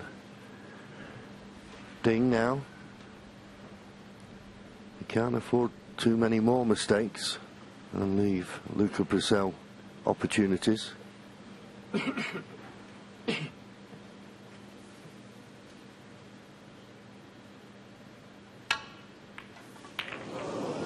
Foul. The miss. Ding Junhui 5. Well, what was that? He's trying to swerve it a little bit and just got the side on too soon. That's why he caught the blue. A new missed call, but it won't be accepted. Nice, easy starter. And Ding Junhui, as we've said so many times this evening, in this position, as good as anyone in the game. See the table again before he played that shot. That was a tough shot to play that Luca just got down and seemed to casually play. Perhaps he had no other alternatives, but trying to swerve it round to catch it very thin and then miss another red. 8. I suppose the only small advantage. Blue's not on the spot. From Luca's perspective, makes this break a little bit harder to start with.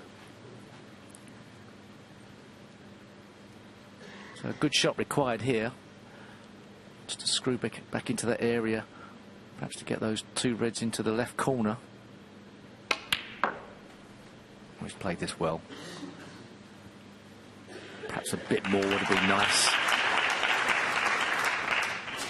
11. A little bit more and it would have been ideal. Yeah, and for you up-and-coming players now, he's not guaranteed to be on a colour, but you watch how he plays this. He's one of the best I've seen at controlling the cue ball off another ball. And he's played that really nicely. Give himself a choice of pink or black. He couldn't get perfect position. But you get a lot of people, when they know the cue ball's running into another ball, just play it hard and hope for the best. Not this man. He plays control cannons. But as I say, not perfect and could never be on black or pink, so this black is tricky. But right in the heart of the pocket.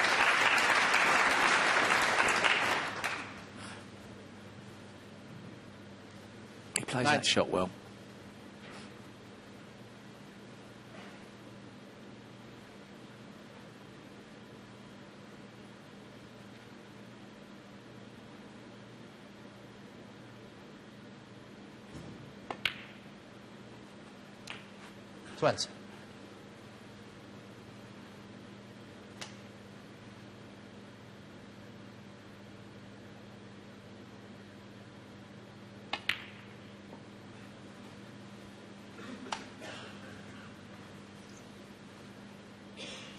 That red to the left of the black has been a bit of a problem for Ding Junhui. the way he's not been able to get on the on the left-hand side of the table in order to then pop that red. So still a couple of positional problems for him to resolve. Yeah, it's kind of a little bit awkward. Looks like the only thing he can do is play up for a baulk colour. Unless he could play for the pink in the same pocket as the red, but you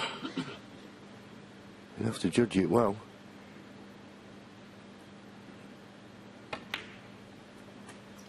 No, I had no choice. 27. As long as it stays short of the baulk line, it'll be okay. So nicely on green or brown. But that cue ball having to travel, so things can go wrong.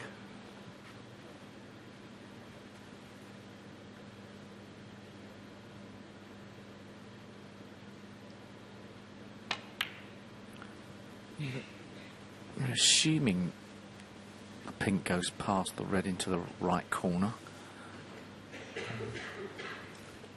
30. Yeah, he doesn't like it.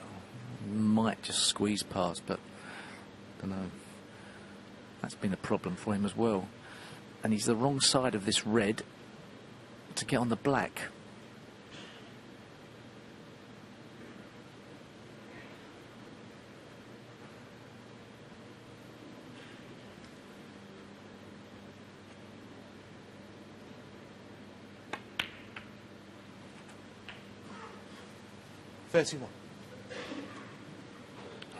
Obviously just about on the pink.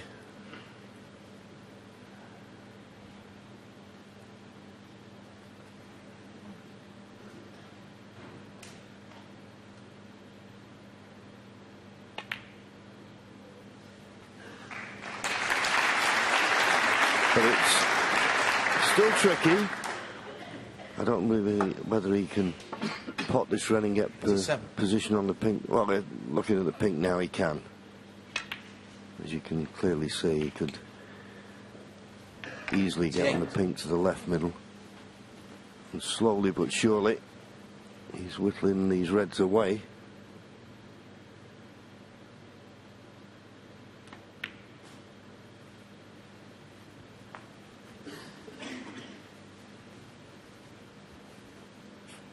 It's not the best ball to make big breaks from the pink, but it can come in very handy sometimes. 44.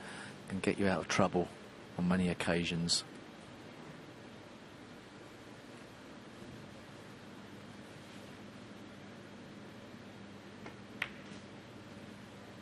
Pink ball's got the advantage 45. that it can easily go into any of the top 4 pockets. So it's a pretty versatile shot.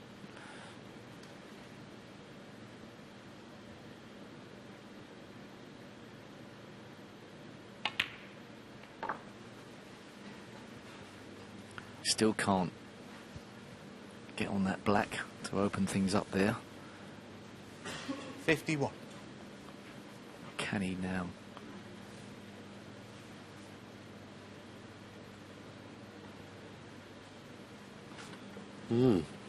Just gone a little bit awkward. He was thinking about potting the red to the left corner, playing a cannon on the black, but that could go wrong. Swinging back for the black in the same pocket. Oh, that was beautiful. Oh, it was perfect. That should be the frame winner. Jeff, you're going to play that shot. Even if you're sitting on the table edge, keep everything as still as possible when you play it. Keep your head still, even though it's way up in the air. 59. Same for this shot as well. Keep everything as still as possible. 6.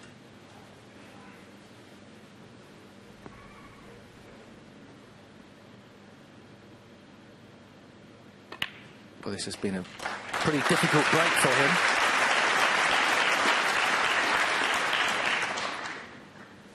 He's had a few problems to get to this situation. 68. Experience that's gone into this break.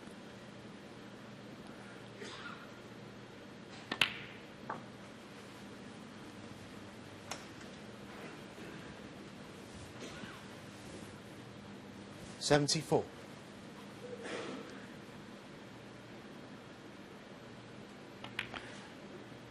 You don't get a lot of emotion from Ding.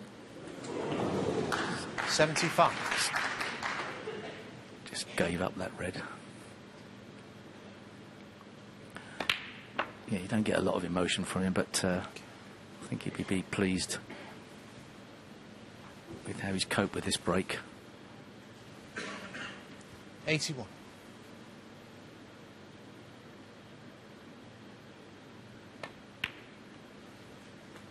$82.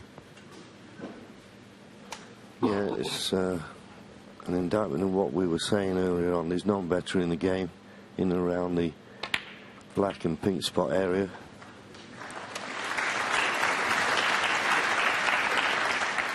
A quick glance at the scoreboard. He doesn't have to bring the blue into play to make the century. Although he thought, well, I'll try it anyway. 90. Once again, a look at the scoreboard, yeah. The yellow and the red and the black for the ton.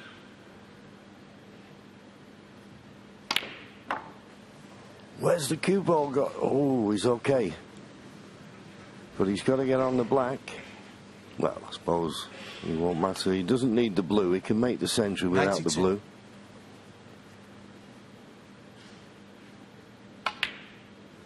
Ah, wonderful. Deserves a century, this. This has been of the highest quality.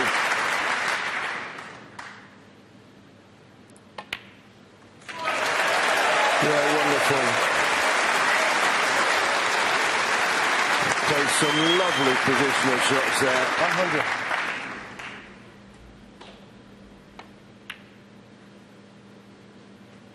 100. $102.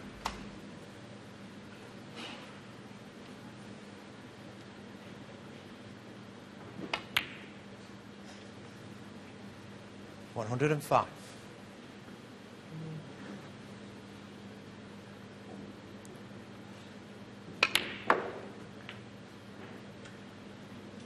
Can he nudge the blue over the middle? Can he nudge the blue? Oh, going off! Oh, unlucky. Great Junhui, effort. 105. Didn't take anything away from it. Ding Junhui. It's the 16th century of this year's Dafabet Masters. Ding Junhui's third. And once again, he levels. He's now 4-all.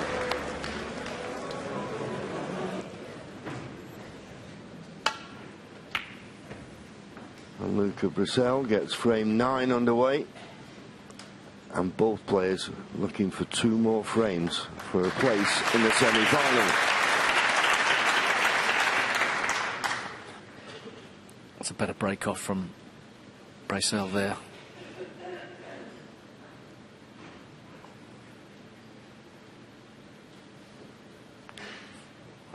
Probably the containing safety here. Too risky to do anything else.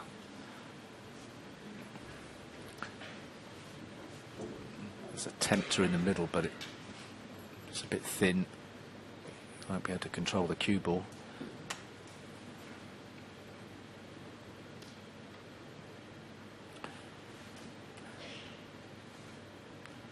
Good play to shift the red away from the black. That's quite an aggressive shot in itself.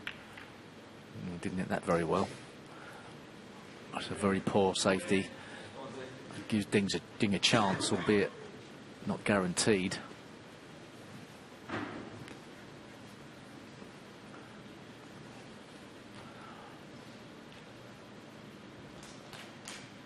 He's got a selection of half chances here.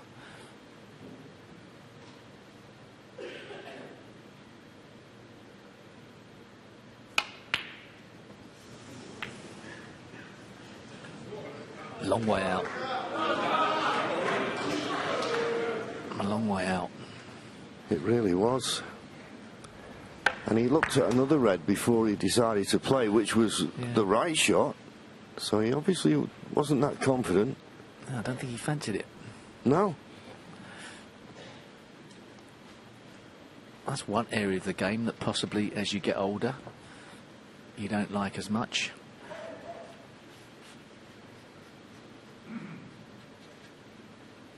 a long shot you have to get. You can learn to fear those over time.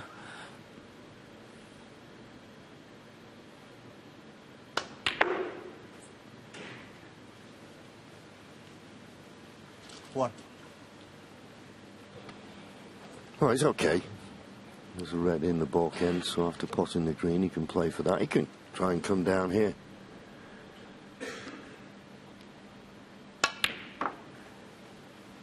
That's what he has played. He'd like to be on the red to the right middle, but not quite hard enough. Okay, it's easy enough pot, but just gotta manoeuvre the cue ball around the back of the black if he plays that one. The black at the moment is, well, you could say tied up. You'd have to play a very good positional shot to get on it.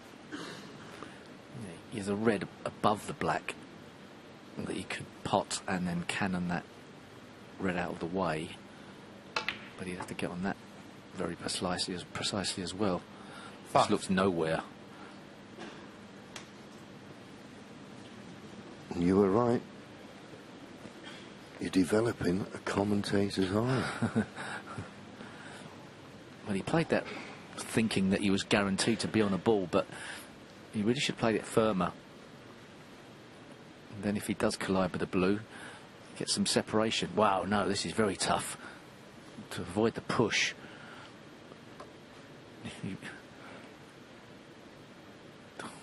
Surely he's not going to play that. I mean, no, it's impossible. As you say, he can't avoid a push shot there. And that's when the tip of the cue makes contact with the cue ball and object ball all at the same time. While he's playing it, surely not.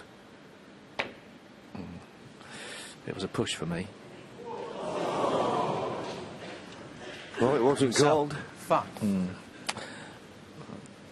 lots of shots like that, the players get the benefit of the doubt, but just judging by where the cue ball ended up, yeah, it was a push. It was. You were right.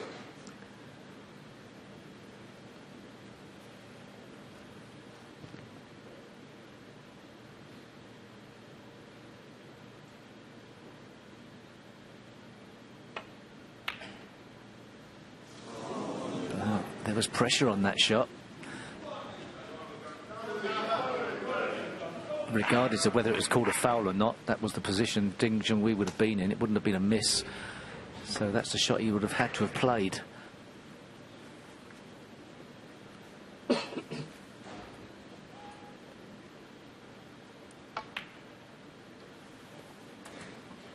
One.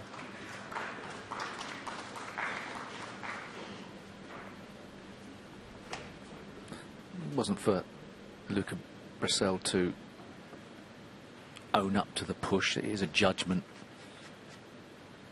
He may not have thought he did, so it's down to the referee. That it's also not a criticism of the referee. It is a fine dividing line.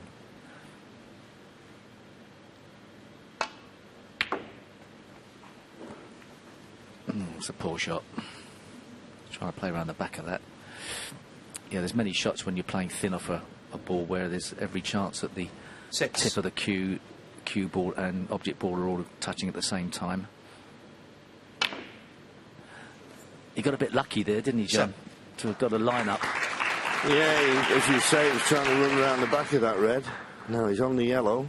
Well, he's playing the brown, so he's obviously looking the red immediately above the black. Misjudged it. Obviously the brown didn't go in the middle of the pocket. That's the only reason he could have got close to the middle with the cue ball. Let's have a look. Did it go in the middle? No, it just went in the left-hand side, and that's why he caught the jaw. If it had gone in the right-hand side of the pocket, it'd have missed that bump.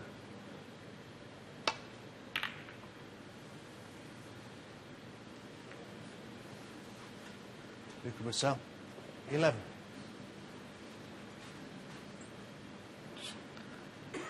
Maybe the tension starting to play a part in this match.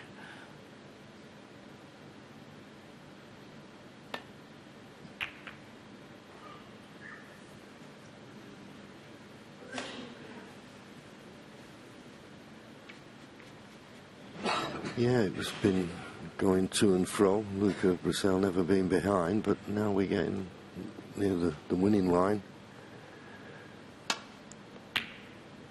Mistakes can magnify. Found a nice path for the cue ball back to the balk end. It was a half chance.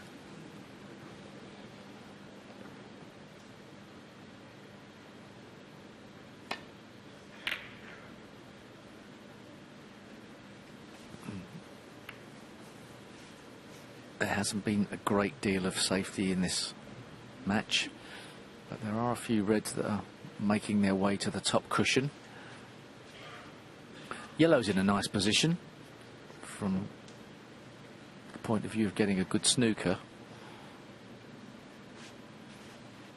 as is the brown, I suppose, as well. Tough from this shot, though.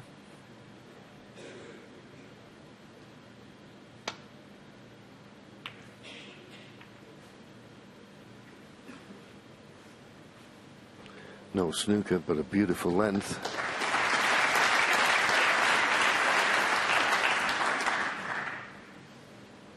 I think the red is a red in the middle of the table. Will cut to the right corner, but I don't think you can avoid the kiss on the red near the top cushion. So he's got to catch this thin. Oh, and this looks a lovely line. Just a little bit pacey.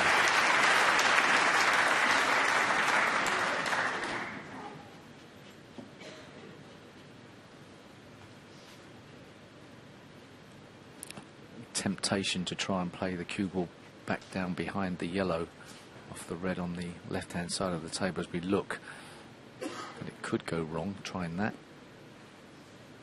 Playing this shot, he's not absolutely sure what red's gonna be pushed towards the right corner, so there's a little bit of a risk in this shot.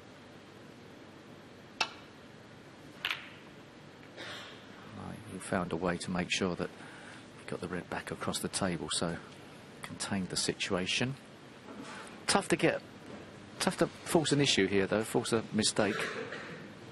Yeah, but Ding has a better chance of playing a better safety than that with his hand on the table.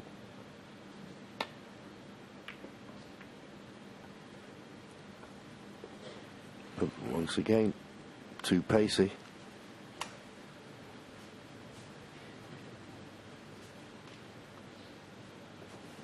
Fair chance to get him behind the brown if he wanted, or the yellow, but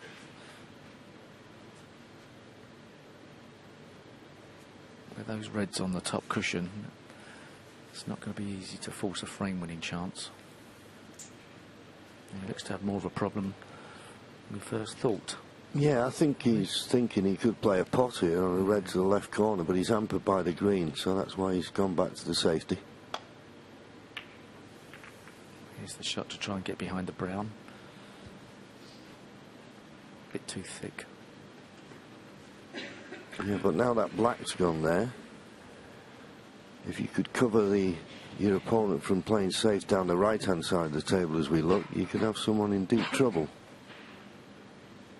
And Ding has a chance here, if he can get this cue ball somewhere near the yellow. Got a better pace on the cue ball this time. It's not going to poke its nose out.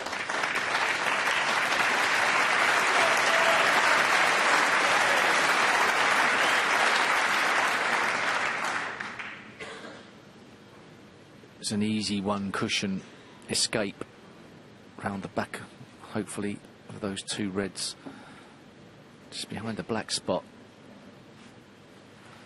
There may be other options. That looks like the shot, doesn't it, John? I know there's a chance it leaves a red into the middle, possibly. He's got to play it right. What's he playing? Two cushions? Oh, okay. Wow, fantastic shot. And he's going to get the snooker behind the yellow.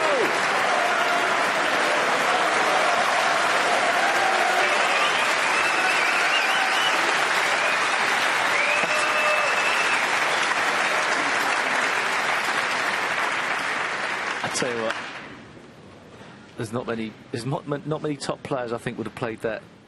I don't know of I one. don't think so. I mean, it was begging for the containing safety, really. Yeah. Even these safety shots are aggressive. This is the shot that Ding's playing. Certainly less of a tariff on that one, but it does possibly leave a red into the middle. Yeah, absolutely. So maybe. But again, Ding didn't get round the back of the black of the red. But has he left one through there? Must be tight. I think we're in for some safety play here for a while, though. At some stage, it's too tight, I think. Well, he'd be the best judge being right behind it, and if he's not going to play it, then obviously it's not available. May not be easy to get a good safety either. They come off one cushion, screw it in, yeah. It's not a bad effort. Don't think he's covered them up, though. Sort of slowly you feel like the reds might be pushed towards the left corner. Seems to be the general path they're taking.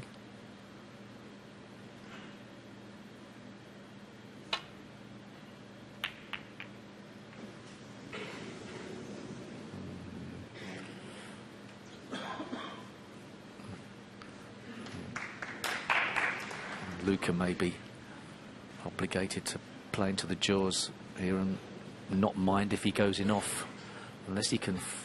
I think he can pot it. Can he? I think so. I never thought about the pot. Fantastic. Never mind. Yeah, we'll just get through it. One. So he gets a chance. It's a great idea, potting one. Yeah, it's a better idea, Yeah, isn't it? Yeah, if you can pot one, why not? Have a go.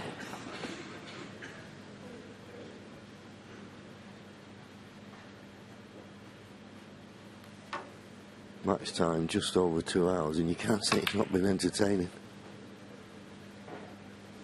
But this is a chance for Luca Brecel. Not the best chance, because the black is not available. But to get within one frame of a place in the semi-final, there you see it, just 13.25 minutes per frame. So it's a far better chance than he thought he was going to have after that shot. If the red and the black were lined up for the pocket, he'd play some sort of three-ball plant at some stage.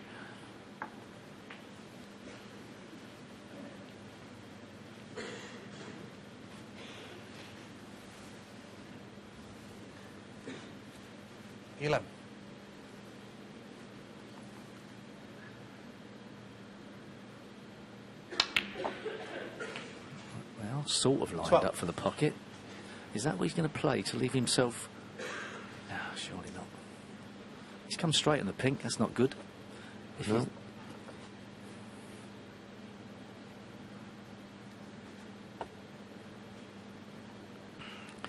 He's looking at the plant. But I'm just wondering, I mean, I know the red that's in between the black and the pink at the moment, he could play that red, but you'd have to hit the black almost perfect. He's having a look to see if that red goes, but... No, it doesn't go. I thought for a minute he was lining the cue up like that. It's like barely half a pocket. I mean, surely the... He's just got a slight angle to force the cue ball round. Now, if he misses the red... excellent shot. He's overhit it. Yeah, just a bit pacey. Now, play the pot, no. cannon the black, and you might be able to knock the red in. Don't. Well... Why not? Yeah, it's a 2-in-1 shot. The trouble is you've got to try and retain position as well. I haven't got a clue now what he's going to play. It's going to be a...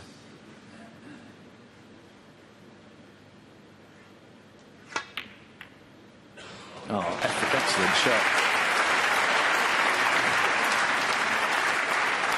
19. Attempt to keep the break going, but without that black and red in out of the way, it was always going to be hard to keep this going.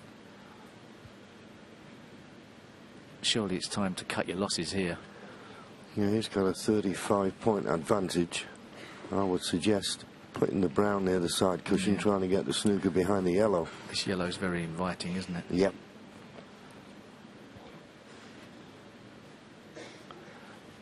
realise he's going to knock the brown in.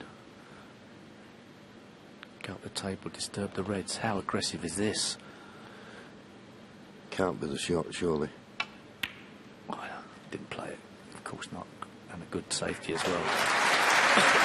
Yeah, not got the brown safe, but he's got the snooker.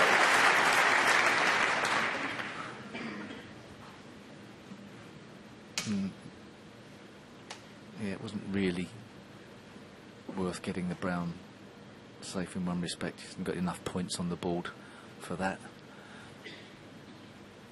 You'd expect Ding to manufacture some sort of containing shot here, though.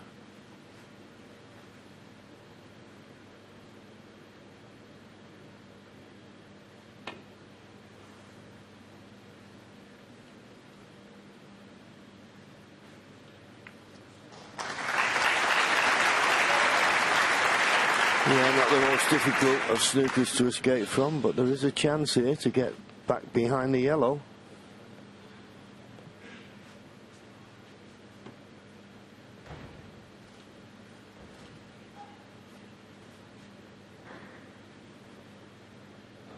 Playing this with lots of left-hand side. Just got to be careful you don't go in off.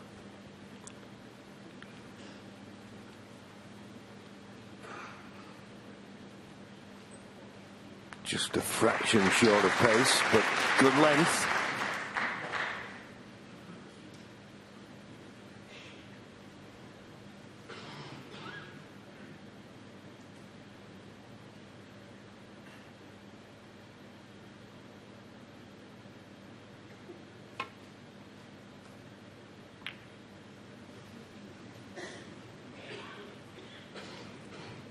Nearly an error. Funnily enough, by not snookering Ding, and then Ding had to play the safety as opposed to the escape. Nearly went wrong.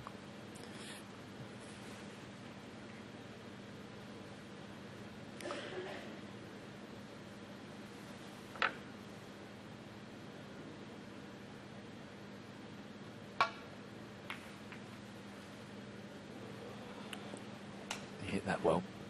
No way of getting behind the yellow there. Just a good safety shot. Just coming up to 20 minutes for this frame, which would be the longest frame of the match. Longest before was just short of 16 minutes. To say it's been quick fire stuff. This old, I thought he didn't hit that red particularly well, but he's not turned out too badly. The jaws of the corner pocket helped there.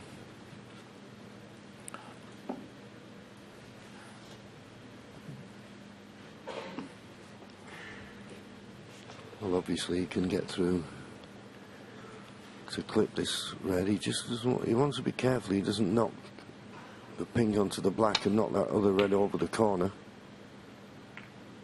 Oh, and that's what he's done. He's disturbed the black, but it looks like a good cue ball again. It's a brilliant cue ball. Boy, he's played some excellent shots. And there's pressure now here, isn't it, on Ding Junhui, because he's got to try and cover those two reds near the left corner. It's been such an entertaining game, this, and both players playing their part.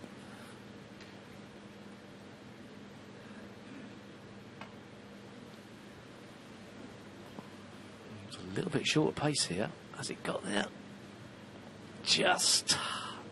Oh, Foul. not just. Luca Brecel, 4. Well, he's having it replaced. There looked to be a red that was possible into the left corner. Maybe it wasn't.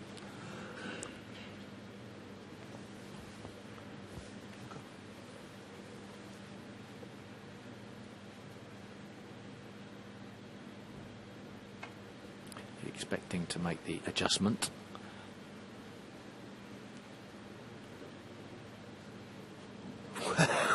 Oh, that's unbelievable. Brecel, 4. There's always a gap.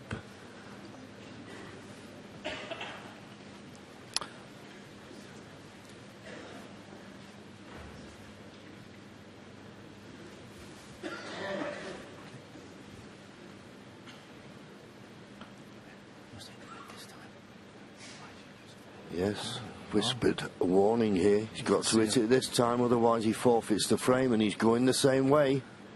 Surely he's got to hit the balls. There's enough of them up there. He's a bit short with pace again. Has he just got enough on it? Oh, no. Is he going to hit? Foul. Oh, my goodness. No, he's had to forfeit the frame. Would you believe it? First time that ever happened, it was a man sitting next to me where it happened. Could you believe that? Surely he could have erred on the side of caution and played it harder. He wasn't going to do much damage. Why did he play dead weight? Why did he play dead weight the third time? We'll never know. But once again, Junhui drops a frame behind. But this time it means that Luca Brecel only needs one more frame for a place in the semi-final. What a way to win a frame!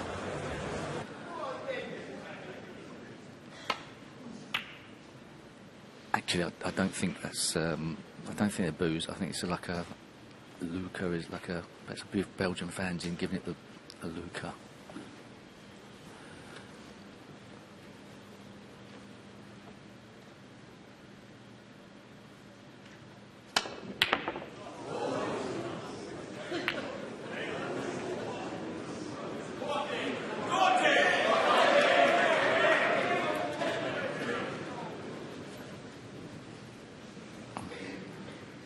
Doesn't shirk his responsibilities, does he? He played like this in the first round. Just sees the ball, goes for it. Bit way out, though. So just what the doctor ordered for Ding. A nice, easy starter. Or easier than he could have hoped for. Can he steady the ship after what would have been quite a rocking moment?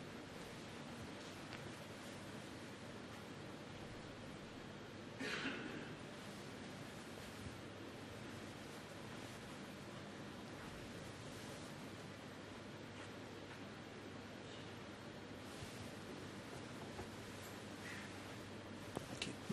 7.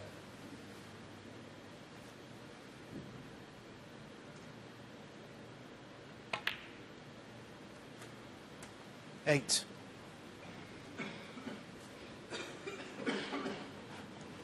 Pink tied up. Not certain about the availability of the black. But if he's only blue and bought colour to play on, this is going to be tough to make a lot from here. The two reds as a plant would be nice, wouldn't it?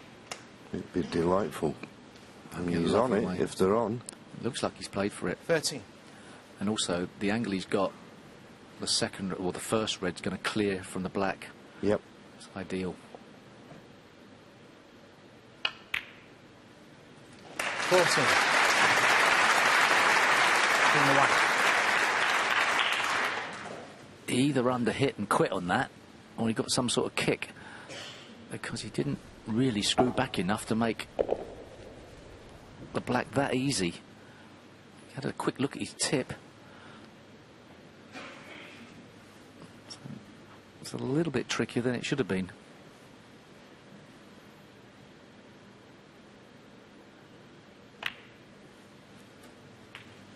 He has been that close to black. Not a lot he could do with the cue ball, so he's going to have to go up now for blue. 21. Or bought colour. Means the cue ball's going to be travelling.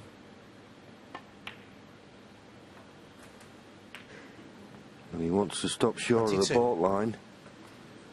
Kiss on the yellow has helped. It's left him on the brown. He can go into the pack if he wants to. But this time, there's a couple of reds poked out.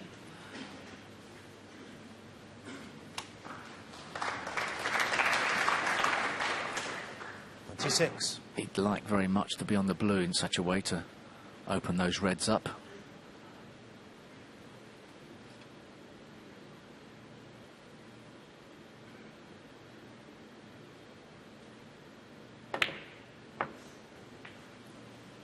He couldn't do it. He couldn't make enough of an angle. Potted it a bit straight. can he do with this? Well, he's trying to come round the table. It's almost an impossible ask. He's made a good fist of it, but he's not going to run far enough to be on a red. Yeah. That's end of break. Perhaps unless he's a plant. Yeah, perhaps Judd Trump or even Luca could have generated more speed. Well, Junhui, 32. He won't be happy that he's only scored 30-odd points there.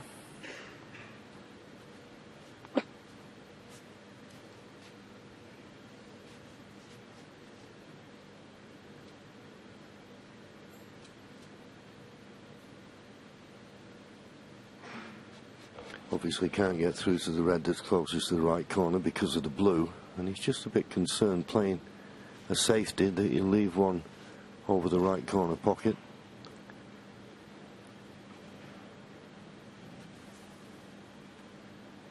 So he needs a good cue ball here. Needs to miss the brown for it to be any good. Oh, and the flick has helped. That's a nice flick.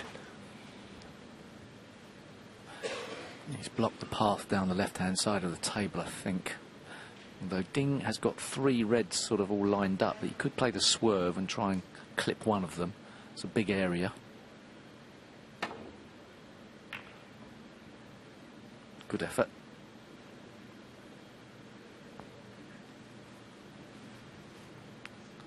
Tap on the table from Luca. Surely this red's not that much of a tempter, is it? He's setting himself up as if he's playing it as a pot. No.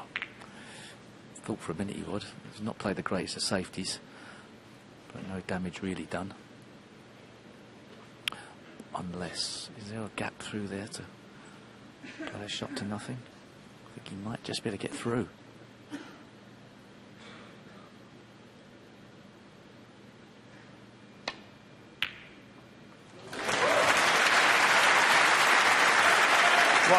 Yeah, it didn't take much, does it? Just a little under hit the safety. Just enough room to get through to that red. And now a chance for Ding Junhui to take us to a decider.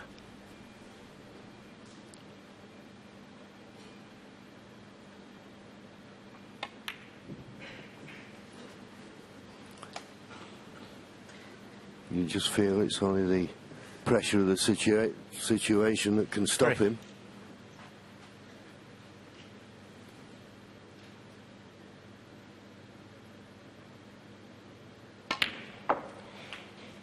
Four. Well, after this blue, another 27 points to get to snooker's required stage.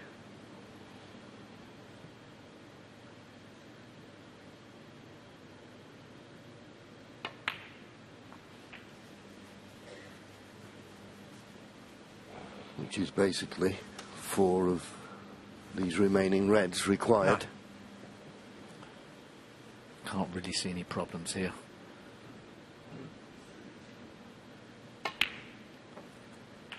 Ding had a pretty easy first round win, but this has been much more of a test.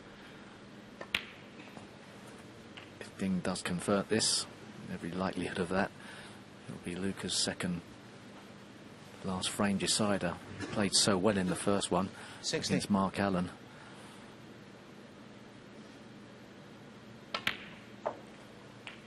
$70.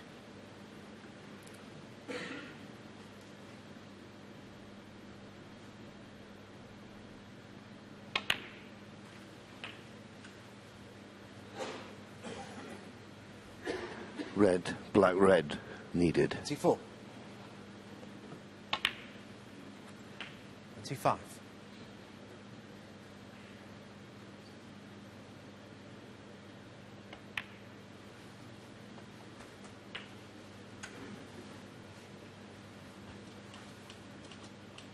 This red to go 65 52. points ahead with just 59 remaining. We have a decider. And maybe, Steve, in the grand scheme of things, that's what this match deserved.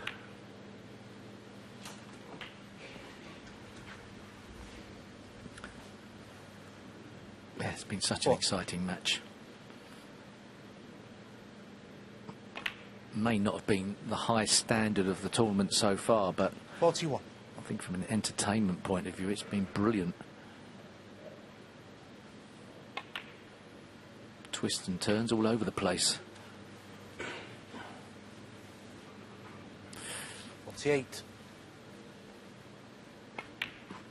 Pick a winner. 49.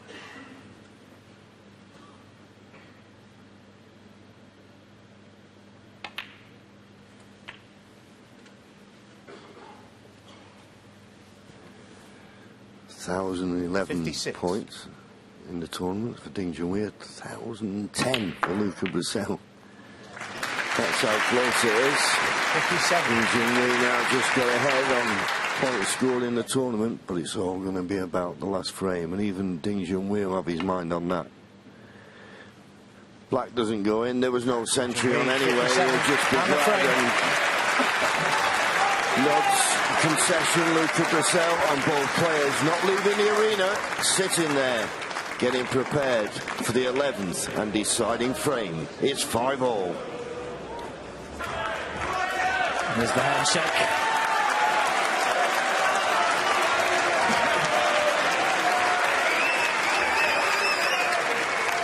Thank you, the deciding frame. Luca Brecel to break. Barring true tension, swallowing a player up, it's a 50-50 spin of the coin.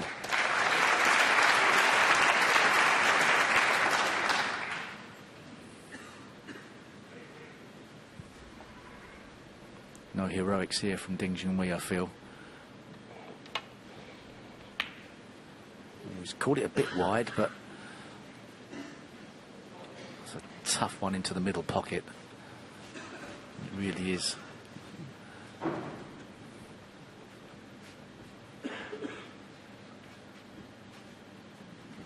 It's all about decisions now, and whatever decision you make, fully commit.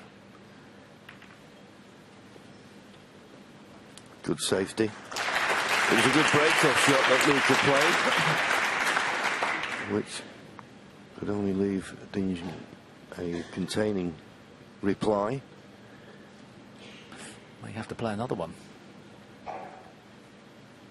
Of the two players, probably Luca Brecel is going to be the player that would risk more on a big shot. But you never know what shots you get presented with. You've got to play the balls.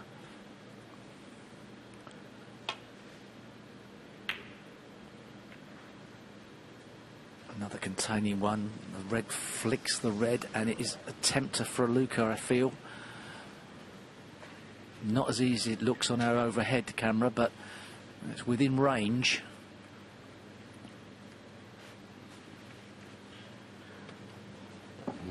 He's eyed up the potting angle. He's going to take it on.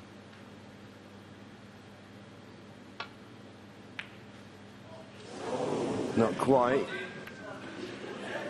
He felt the only red that he could leave easily was the one he was playing. Don't know whether Ding Junhui will be tempted to play a double on this red.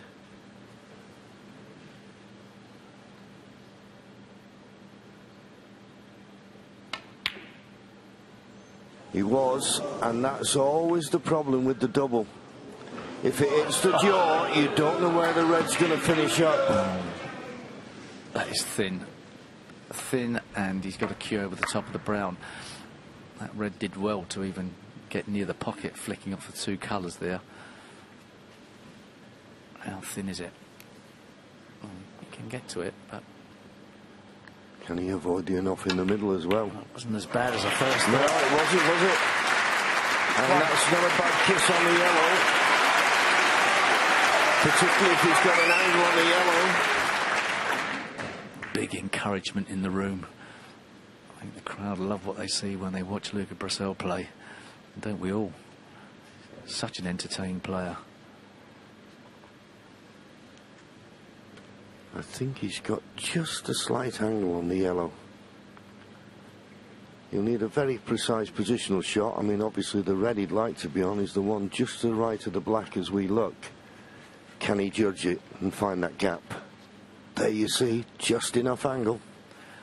He's got to play sort of stun it down. Decided against it. Played the loose red. Assume the pink goes into the left middle if he so wishes. 3. Probably goes into the right corner as well. What angle has he got on the red?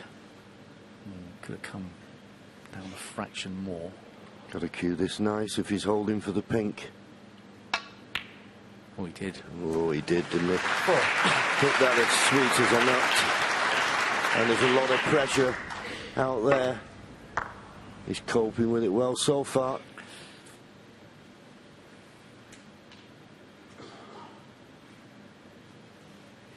Couple of problems to resolve, so not just getting down and knocking the balls in, taking his time when needed.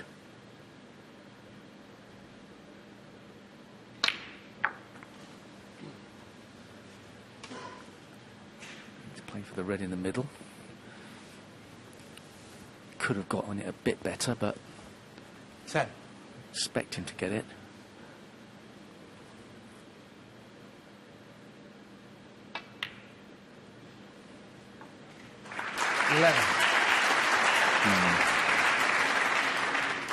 More on the cue ball than he wanted, but he's got choice of ball colours. Going to take a good shot though, John, to get on a red. Yeah. Once the cue ball's got to travel this amount of distance, it's very hard to judge precisely how it's going to go. You'd think maybe the brown is the ball. You'd like to just start short of the baud line, then he'd have possibility of the pink as well, but seems to me the brown's the ball that's going to bring him down to the reds, but he's got to judge this absolutely inch perfect. There is some sort of four cushion shot that's on, but whether there's other ways as well, but he's just playing it up and down, I think. He's trying to play pretty critical angle here. He's got to get the pace perfectly, and he's done that very well. Couldn't have played it any better. Yeah. Okay, he'll be potting the red and cannoning the black, so he's got to judge the cannon from the red to the black. But if this goes right... He'd like to have been a bit further down the table, but only a bit. It's a bit of a half shot now, isn't it? It's not a run through, it's not a complete stun. Makes certain of the red, though. Yeah. 60.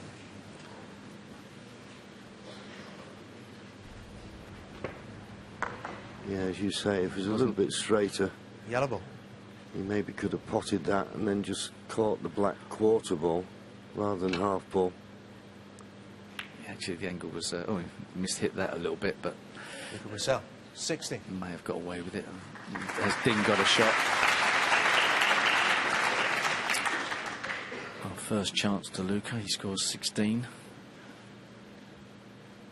Would have liked to have played a better safety. Outside chance of a pot here from Ding.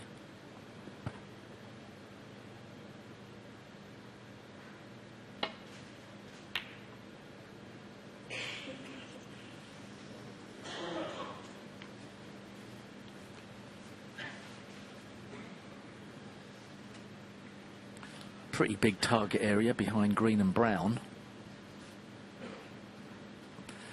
But if he tried to play that shot from this with lots of right-hand spin, he'd be sending the reds all over the place. Yellow's back in that position again, isn't it? Yeah, Getting where it behind was there before. again. That's an easier safety. I wouldn't like to swing it round a three cushion because you could knock one towards the right corner here. Yeah. That's why he It's a far better is option. on the side of it and it's in. Kiss on the pink hasn't helped. and left a big target now for Ding Junhui to get behind. With less risk as well. He could play that outside red. It wouldn't be opening up the pack. It's tempting, isn't it, to try and get him behind that pink and green now. He can play it off 2 cushions. It's not hard. It's not perfect, but he may get lucky. Misjudged that by a little way. It wasn't that difficult to get the line of that shot right. Is Luca tempted by this red?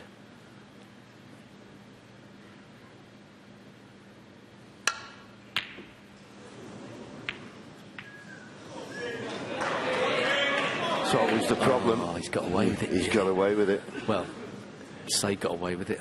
But he's left nothing easy, has he? And he could well have done. And you can see Ding Junhui's reaction, shake of the head. Well, didn't sound good when he hit the ball there, Luca. Sounded a bit strange, the cue. Yeah, playing this with a lot of left-hand side, and he's hit it so hard, and the left-hand side is just pushed over to the right as he played it. That's why he caught the red much too thick, but very fortunate not to leave anything easier than what he has done. The red closest to the cue ball will pot to the left corner. I mean, he's guaranteed to be on the blue, but this is more of a judgment shot than anything else. If he misjudges it, not necessarily a tension shot, just the judgment.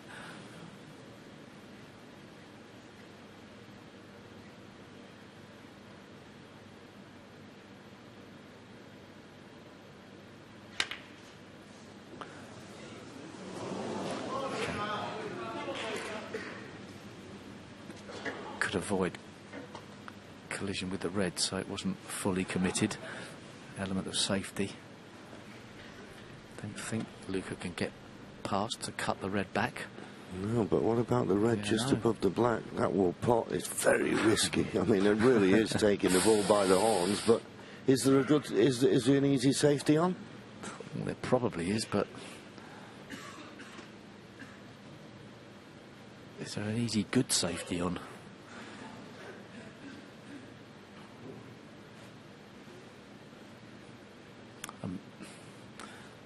That red by the left corner is obviously a worry if you want to go down the table.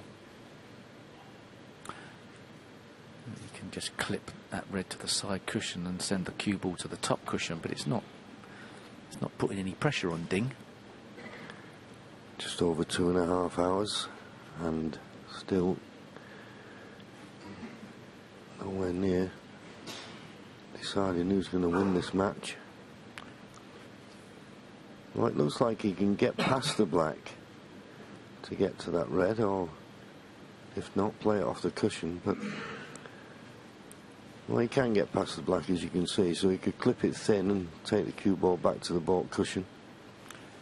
He could nearly pot it, you know. It's only a fraction away of not getting to the potting angle, but I don't think he can swerve and pot it.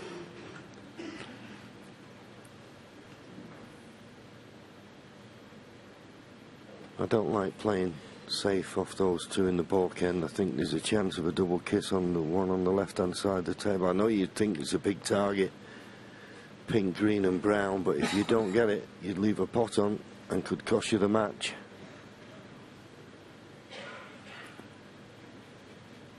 I mean, there's an obvious safety shot to the top cushion, isn't there? But I don't necessarily think he's going to be leaving any reds into the middle. He's trying to work out something better.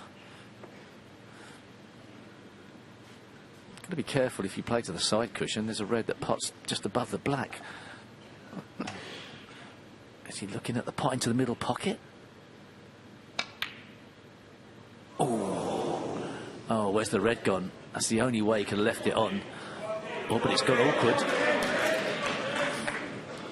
Didn't really know if that red did go into the middle pocket. That was what he was looking at all the time, and perhaps he should have got down a bit quicker.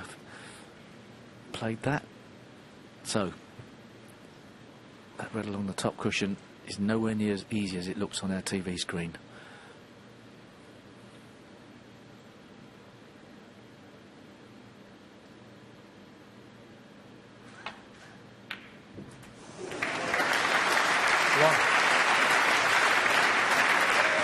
got it. But he's not guaranteed in potting this blue to be perfect on the next red. Didn't have to do anything, just rolled it in. Doesn't want to play this blue too hard.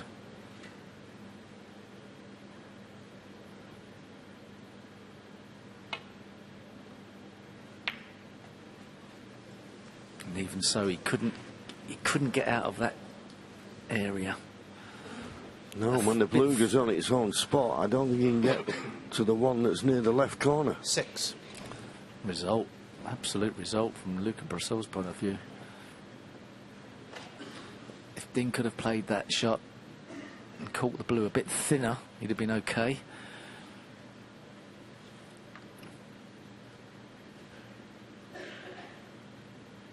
The trouble was, in potting the red, he couldn't really do much with the cue ball.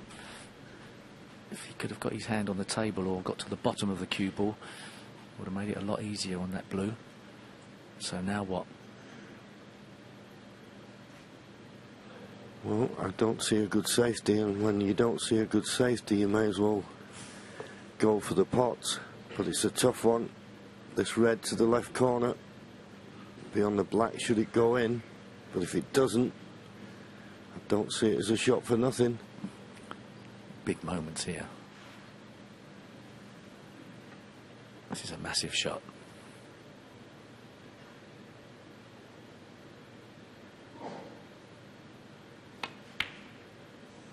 It's a good effort, but not good enough. Junhui, 6. Tough shot. Red to the left middle. But I think he can also cut this red into the left corner.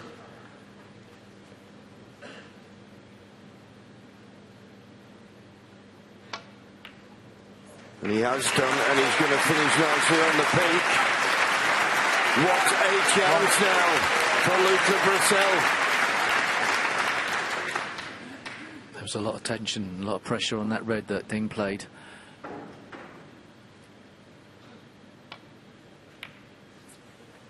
So a great chance for Luca. He clinched his chance very well in the last round. 7.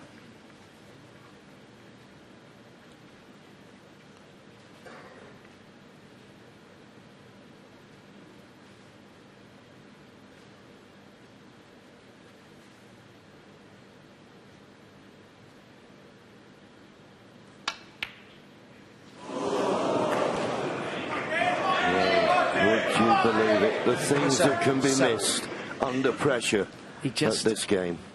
He just took too long over the shot. He started thinking, you know, instead of playing his natural game. He's got away with it, but as far as potting the ball anyway, but Ding plays a good safety.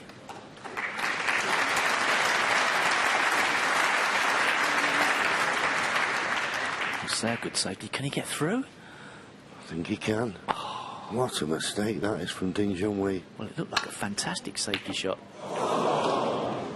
But the misses are creeping in now. Where's this red going to go? Is it going to go over the middle? No, but there's a straight red to the left corner. Well, you can understand the tension out there. But Luca's just seized up a bit. Can Ding punish?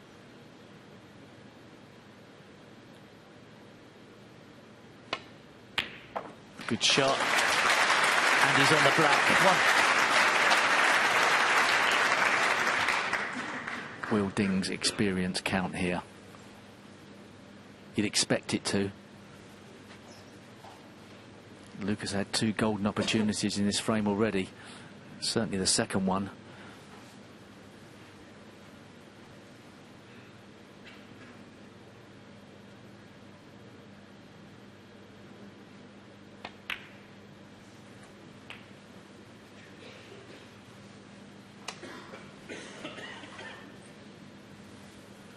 Eight.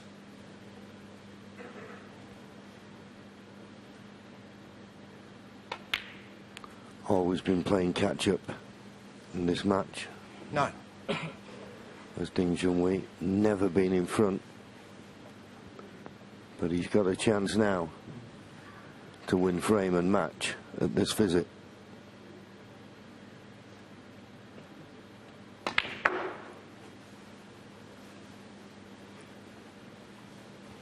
Was nicely played. He was a bit straight on the blue, just the right side of it. 40.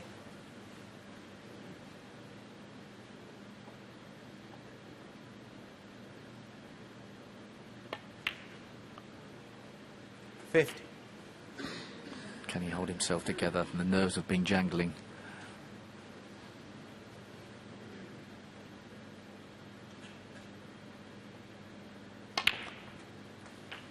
Especially after losing that last frame.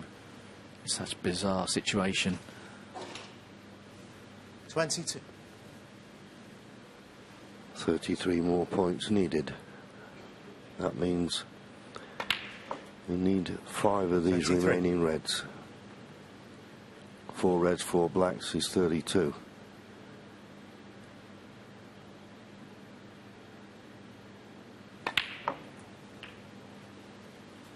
It's hard to see a problem, but we've seen the red that Luca Brecel missed to the left middle.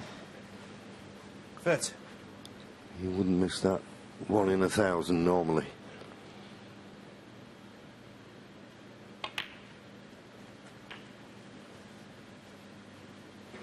Put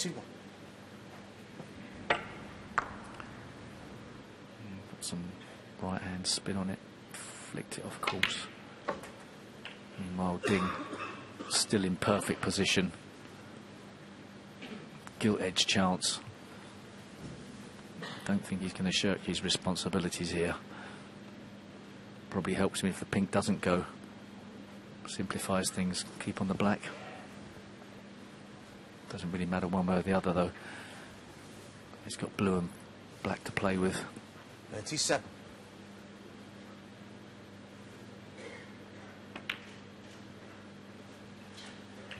38.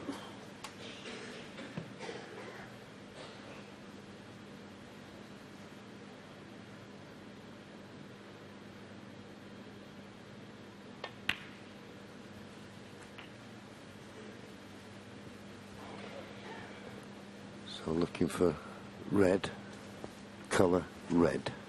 45. For a place in the semi-final.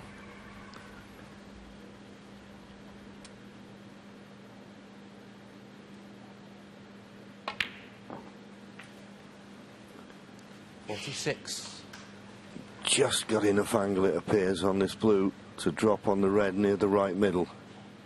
And that's all that will be needed. And in that semi-final, Ronnie O'Sullivan is awaiting the winner of this match. 51. And it doesn't look now as though it's going to be Luca Brecel. He'll have nightmares over the red he missed to the middle when he had every chance. Unbelievable that he should miss a shot like that. He thought of everything but the pot. And you can't take your eye off any ball.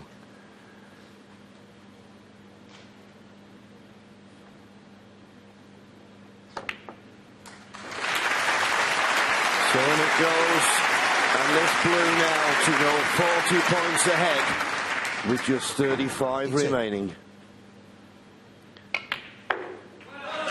It's absolutely everything this match. We've had Ding Junhui given a frame away with 3 misses, 57. but still you've got to give him every credit for coming back. He's never been in front until this moment. And that red going in means no way back to the table for Luca Brecel. But he's improving. You keep your eye on him. I think the rest of the season he's going to be a major player. But for now, it's Ding Junhui, and every 65. credit to him. As I say, losing the frame with 3 misses. Never in front. Doesn't matter about the cue ball going in. There'll be a handshake now. What a tremendous, entertaining match that was. Credit to both players. But in the end, Luca Brecel missed that vital red, and it's a very happy Ding Junhui who's through to the semi-final by 6 frames to 5.